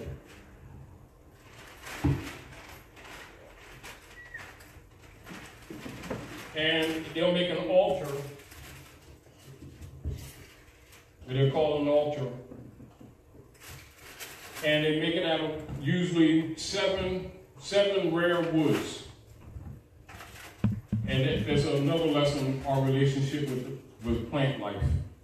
But 7 rare woods, and from different points of the earth, from noble points of the earth. These are energy centers, or portal energy centers on the earth. Keep in mind all of your major temples, and later some of the temples called churches, are built upon ancient civil temples and ancient noble points. Are we clear? Clear. And this is so that the dark priesthood can control. Are we clear? They would have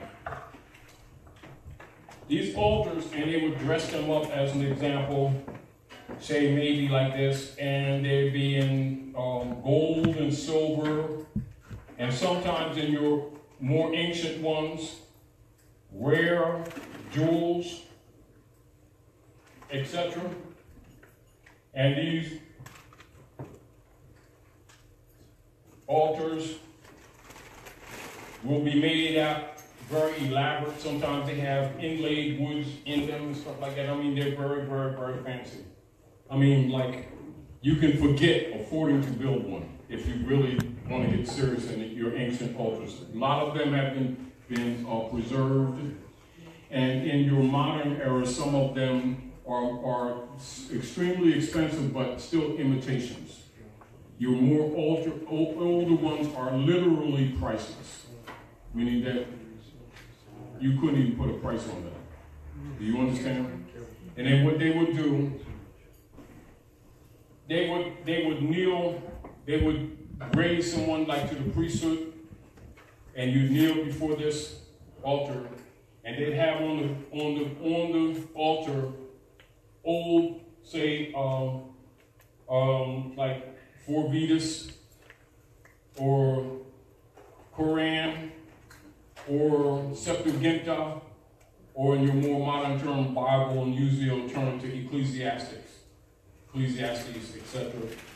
And then the candidate would rise before that, and they'd have 3 candlesticks around it. And the first candlestick is belief. And this is why I did this in Wardship Dispeller, although I kept it brief. And I did that more or less to liberate people. So it's not so much a lesson in itself, but to liberate, if you get the point.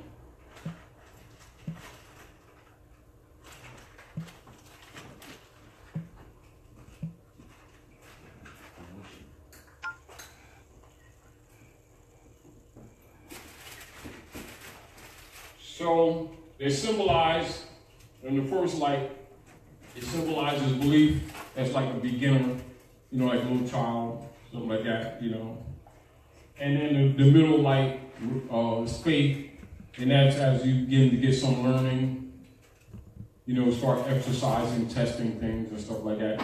And fruition is when you have become pretty much in control or have a comprehension of the disciplines of earth living. Although life goes on from cradle to grave, you're in closer to some level of competence. So everything that has a front has a back. And so at the basis of belief, that would be a neophyte.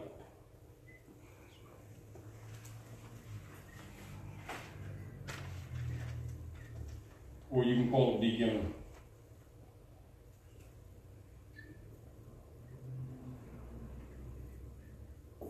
Sometimes called a journeyman. Faith, scholar.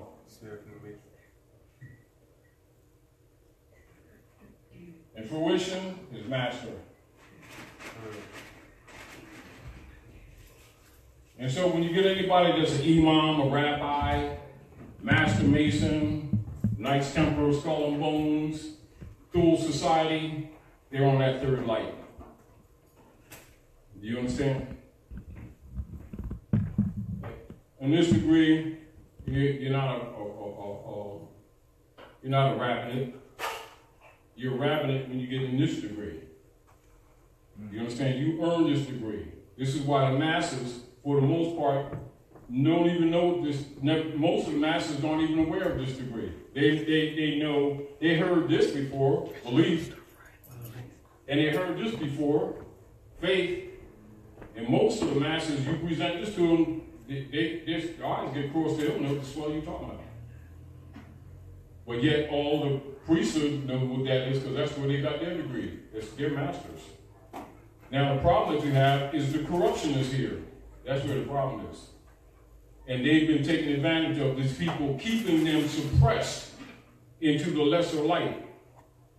You see, so Daemon, or what you call Daemon, or the demon, Daemon, D-E-A, or D-A-E, the Daemon simply means God of the lesser light. That's all it means. You understand? So when you're looking at demons, you're looking at gods of the lesser light. So you're looking at light in degrees. So you're dealing with positive and negative, or polars. Polarity, you see? So you got the earth, right? North, right? Mm-hmm. North, east, west, south. And south. And your capacity to do what? Read the stars and give the news. That's where you get news from. You understand? And so when you see the three wise men follow the stars, they're MAs, they're master astrologers. When you see doctors and medical doctors doing operations on the human forms, and you see them do them in clusters, they're looking at a chart and seeing the movement of the moon so they don't bleed to death. While at the same time trying to act like they don't deal with this reality. Because they're usually promoting dogma in the name of religion, while true religion they keep for themselves, because that's where the power is.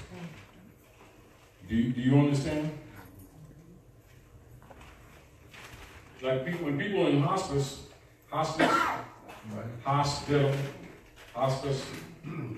they're pathologists anyway. You know, who cares for the people? The nurses do. The doctors are playing God. Two questions. One, I'm going to go back far. Hopefully, you can get back there. When you mentioned the wars, as far as the nature cleansing, that's what you said. How do you distinguish when nature is cleansing versus deliberate acts of war? This is all you have to do. Once you understand fundamental Kabbalistic principles or Hermetic principles, you can pretty much measure everything. This is the back of the point. If you know the rules of the game, you can know when somebody's cheating. Or when they're not dealing with the issue or the rules of the game. Let me see if I don't know if I have this. I think I put it on there. Let me see. I don't know if I did.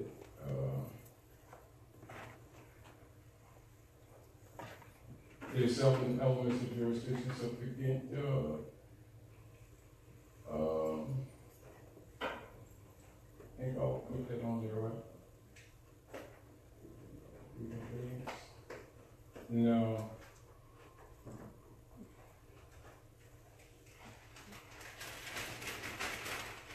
The 7 Hermetic principles. So I didn't put that on there. I'm going to make sure I put that on there. But I got the holy names as an example, and also the 7 elements. So you understand the significance that the number 7 plays in the society, or in Earth society. Like, for instance, like when you see in churches and temples and mosques, you see them have the 7 golden candlesticks. Or you see Muslims make 7 counterclockwise circulations around the cube, Kaaba, 7 times counterclockwise. You're dealing with the rotational pathways of the 7 ruling planets in this particular solar system. And so each one of those candlesticks, or like you see in the book of Revelation when it says, I heard one speak with the voice of many waters, and he was standing among 7 golden candlesticks.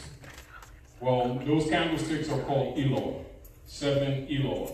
Those are symbolic of the 7 ruling planets. The word holy comes from the Sanskrit word halig, which means the sun, and he burns. That's what it means. All right. So when you see the 7 golden candlesticks, the 7 together is where you get the word Elohim. The word Elohim means mother, father. So it's the duality principle in life. Are we clear?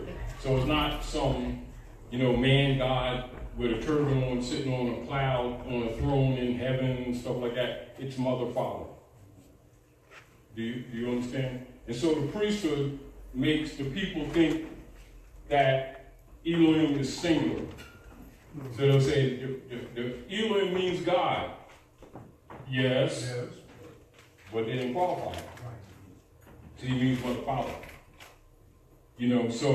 So in order for the priesthood to rule, they don't tell them that Elah is feminine. You understand? Because the priesthood of Rome is a masculine ideology where you have the people, the papacy can be the vicar, and the vicar is substitute. See, so they murder all the prophets, and then they take the place, and they stand as this we see in the book of Thessalonians and Septuaginta. Says, Yahshua said, when I was yet with you, I told you these things, that they would sit themselves on the throne of God, claiming to be God. This is what you're dealing with today. So the Pope is the God of this world. And this is where all of your evil operations have come from everyone who's been claiming to love Jesus has actually been the enemy and the source of the evils on the planet. But with the trading places, they always blame someone else. As an example, when Germany asked for their gold, and certain families here that are ruling of the oligarchy, who are pretending to be congressmen and senators, they're really private kingship oligarchy set up in 1861, right? They stole that gold, bombed those buildings, and say Muslims did it. And so people go murdering Muslims like they're the devil when the devil is right here. Same thing. Do you understand? So they say they love Jesus when actually they themselves are the murderers. And this is how things have been operating on the planet. But it's gotten so bad that nature herself is stepping in now because the people themselves are so corrupt. In their hearts, them people know that no Muslims have got them buildings in New York, but their hatred is their evil is so deep, they want to believe it. So they can justify themselves being beneficiaries of the theft that goes on. Whether it's the oil or the gold or whatever. Do you understand what I'm saying to you? But anyway, so those 7 candlesticks are symbolic of the 7 ruling planets. So when the priesthood is talking, right? Excuse my hands. Here we go. They'll do something like this, right?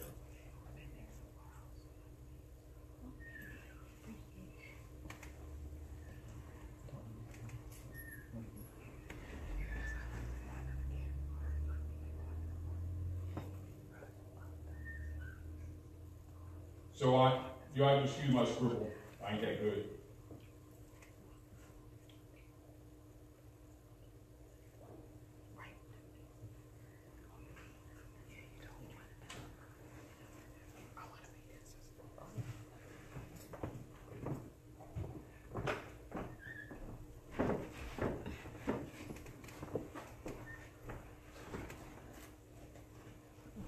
So when you see them 7 golden candlesticks, the middle one is the sun.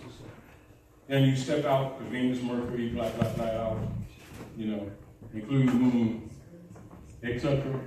And that's what that represents. And it's done in gold, generally in gold, and then sometimes in silver, but generally in gold for the sun and silver for the moon. And this is why you're for the whole 360 degrees, or there's called a silver dollar, yakum dollar, where you get gold coin. And then for the moon, that deals with both the womb and the rhythm of the water, which the body is about 75% water. And also governs the womb of woman, 13 cycles. That's silver. This is why you have silver, 4 silver quarter moons, and then the 4 silver quarter moons represent $1 in weight and measure. You know, so the monetary system is really cosmology too. You know, so the priesthood, and also as you understand that bacteria can't live in silver. This is why even when you see people get burned in fire or something, they grind up silver, put it in a solution, put it on their skin, and wherever the silver is, they don't get infected. You know, and as a matter of fact, the solution, they call it silver dyeing. So if people get bad burn, and you think sometimes the people are so badly burned and they wonder how they survive, they cover their body in silver. They just make it in the solution. So I'm just telling you, so when this is another reason why the priesthood don't want our people really dealing with what is called real money, is because it also heals. You know, again, so you got to really understand that the Rome's motive is multi-layered. You know, but again, when you know your culture, you know, you turn your heart back to your ancient mothers and fathers. This is where it says, like in the book of Malachi. Malachi, you see, there's 4 chapters. Only has 4 chapters. And then in the 4th chapter it says, turn your hearts back to your mothers and fathers, lest I come and smite the earth with a curse. And it says, the Son of Righteousness rises with healing in his wings, and it's spelled.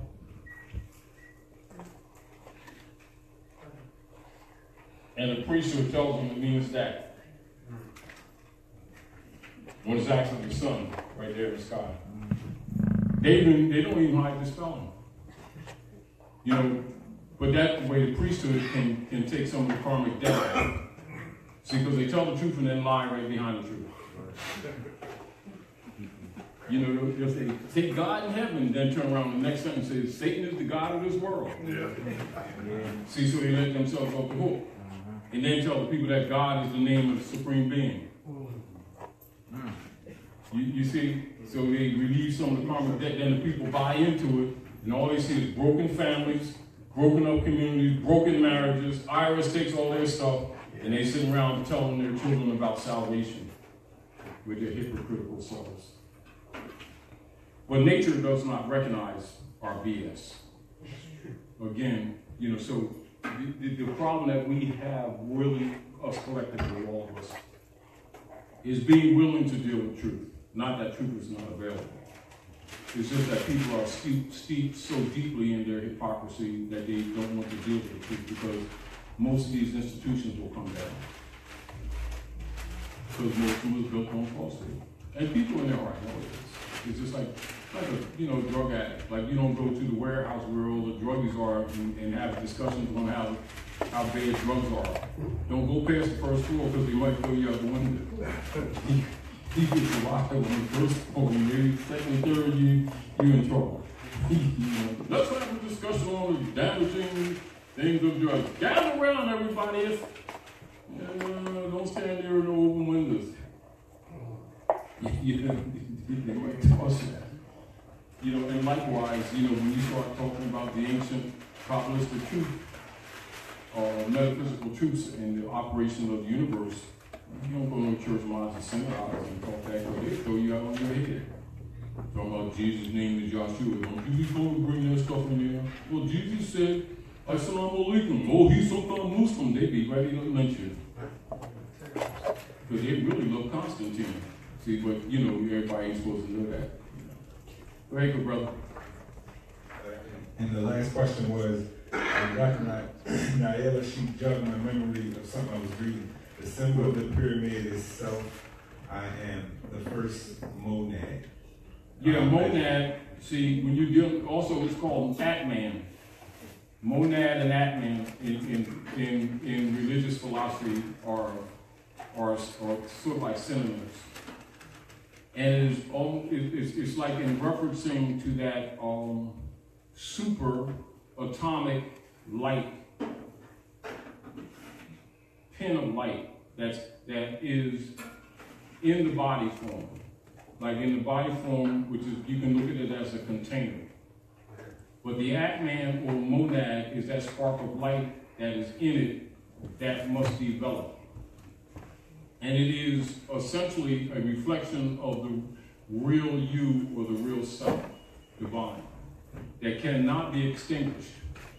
The issue of what you call religion is to kind of like put air on that light for it to grow, for it to expand, for it to gather experience, to take it back to the greater light.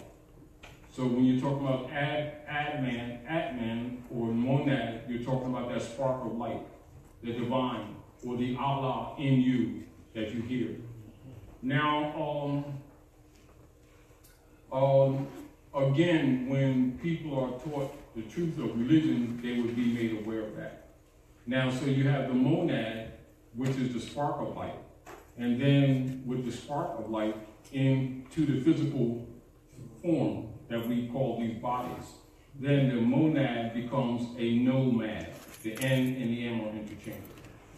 Then now you start moving around or you travel and you come for experience. And so the Kabbalistic philosophy is that you agree to come here by contract for your learning, for your lessons.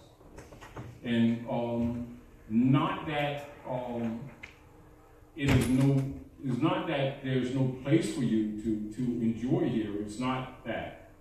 But this is where the lessons come in, where it's talk about when you lose the concept of why your mother brought you here, you have a tendency to get lost in carnal things, and this is where the sport and play comes in.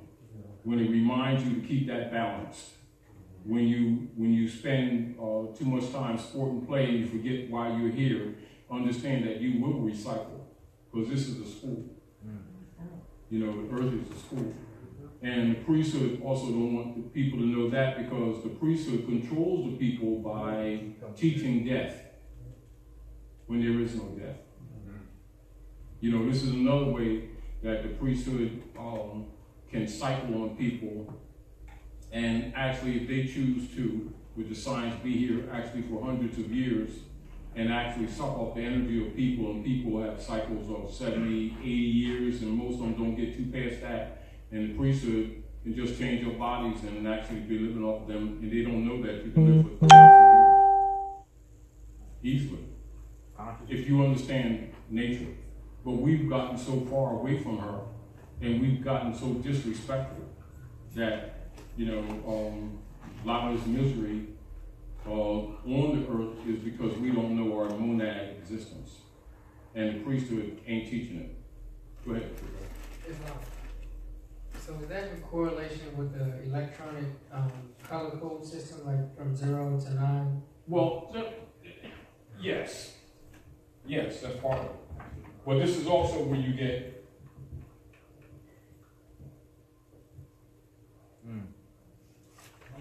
Adam.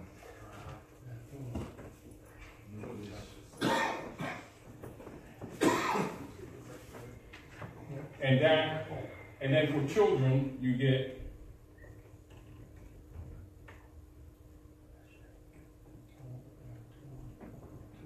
and then for the rotations of the electrons, because the universe is just a bigger scale of the same thing, you get these ribs, or this is Eve evolution.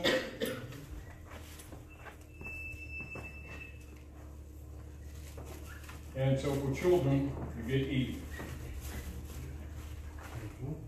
And then for the nucleus, you get atomic. You know, it's atomic structure. You understand? And yet, the protons, electrons never touch the nucleus. And so this is really atom.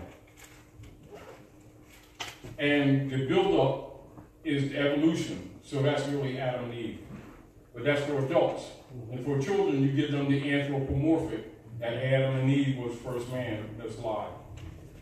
Symbolic Adam and Eve is the experiment in the Yucatan for the Albion or the European, i.e., or the hybrids. But we've been here for millions of years, and all of us are not from this planet. You know, so it's important for Rome to rule, for the people not to be aware of the real human history.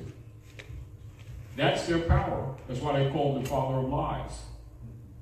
Their power is to keep lies going and then rule.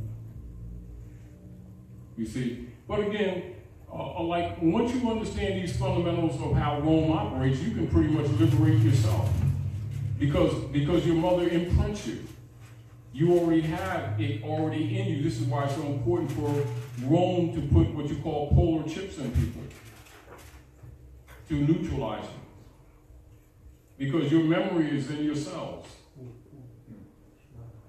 You're a big biocomputer yourself.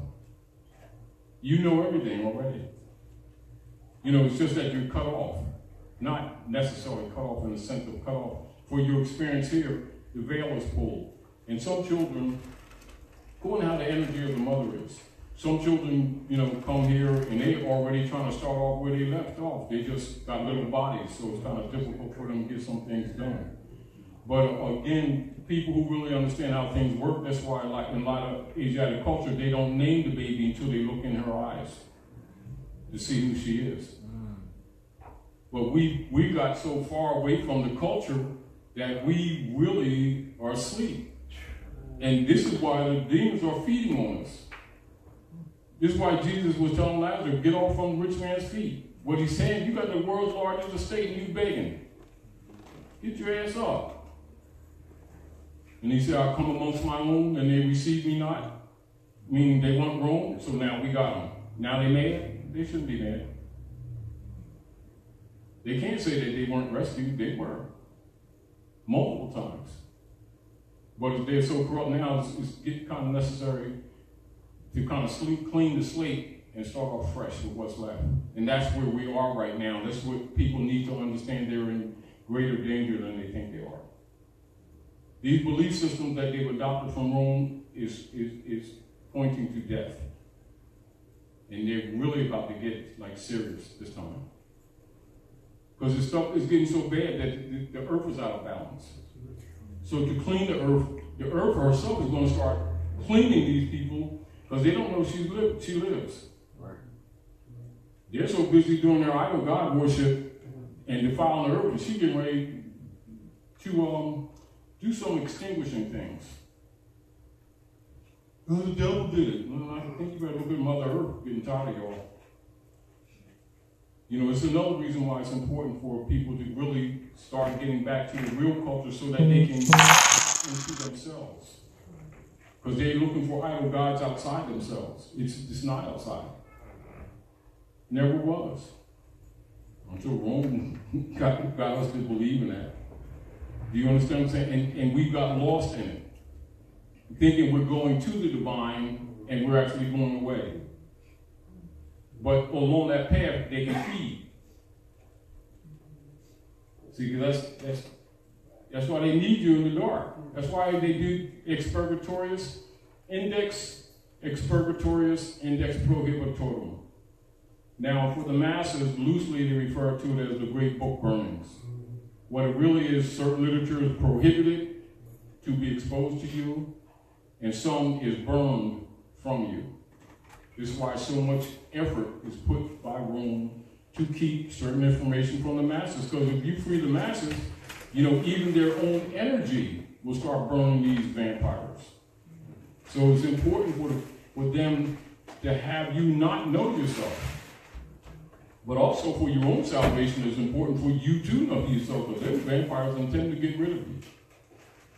And the only way they can get rid of you is to they can't really bring you to a low ebb. They need to convince you to come to a low ebb. Because they can't get in unless you let them in. This is where they talk about when the Romans were assassinating Yeshua, and then they tried to rip his garment and share it between each other, and they could not rip the garment. That's what that really means. That means they can't get in. They have no jurisdiction unless you give it to them. How do you give them jurisdiction? By not knowing yourself. So it's important for the priesthood to keep the masses dumb so they can feed. That's why Lyndon Baines Johnson set up the 501c3 to control Negro marching leader guys who work for Rome and make them think they work for Jesus. When they've taken the people into the 14th Amendment, the ens legis translating utility, that gives access to both the Cusick numbers and to the global estate trust controlled by the Roman Curia members, corporate members. This is how things really work. You know, so that's why the preachers keep telling people that the 501c3 tax agreement came from Jesus when it came from the Jesuits, led by Lyndon Baines Johnson, who got rid of Kennedy for trying to help enforce that Constitution, Article 1, Section 10. And I think Executive Order 11110, reinstatement of the gold standard. So that sealed his fate. You know, scholars all know this, but the people, you know, those who are misgoverning, you know, got to make up these other stories to keep the masses asleep, because the masses don't know that this whole thing is about their heirship. They want you to think everything but your heirship. Oh, they don't like my color. Because yesterday I was light skin, orange skin, black, but now I'm dark skin, orange skin, black. They really don't like my color. I gotta convince them to like me. I'm somebody. Let us marcheth. And they march all around, stuff like that, making fools of themselves, taking up space, disturbing the peace and everything, in dishonor, and are subject to all kinds of mistreatment. Yeah. And all they need to do is honor their mothers and fathers. They refuse to do that, they don't think. But so, European, knowing that his time is short, he's going to try to kill them off, as many as he can. And that's what's taking place right now, absolutely truthfully. You know, but, you know, the deal of it is not to try to convince people of anything, but to show them keys, let them see for themselves, so they can decide to save themselves, or they want to serve a room they have a right to. They don't have a right to argue about the consequences, though. Well, we certainly won't have to. They don't have to. Nature's right. Yeah, they can't say they haven't been told either. They've been told over and over and over again. You know, but they still put Rome, Michelangelo's nephew up on the wall and lie and say it's Jesus. And they collect funds from the people, building fund, bus funds and stuff. See, Jesus got a bank account and he needs a new suit and stuff. God's always broke, ain't they? Yeah. But a child can figure out a God that always broke. Damn, he needs us. He don't need him. He always uses my credit card. What the hell?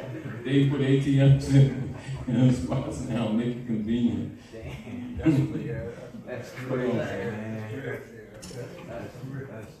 You know, it worked. You know. But the deal is, people have to take responsibility and stop blaming the mystical devil. The devil ain't did nothing, we did it. You know, we need to start taking responsibility. But I want to use the opportunity to go into, so you got the 7 principles. Let's go through the census real quick for those who may have been curious, you know, because they've seen the parts of this.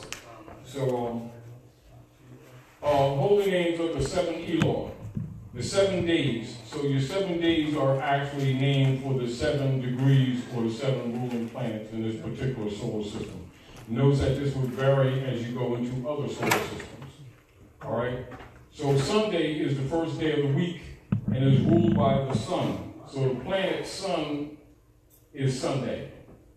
The holy name of Sunday, Domingo, is Michael. So when you see Michael in the Bible or the Septuaginta, they're actually talking about Sunday. Monday is the second day of the week. It is ruled by the moon.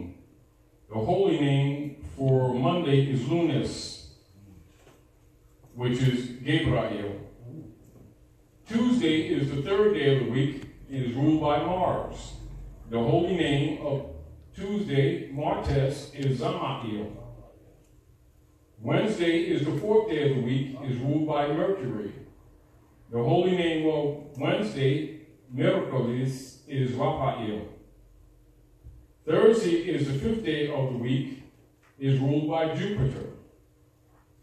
The holy name of Thursday, Jueves, is Sacael. Friday is the 6th day of the week, is ruled by Venus. The holy name of Friday is Viernes, Anael, and that's your star that's in the flag. That's Venus. 7.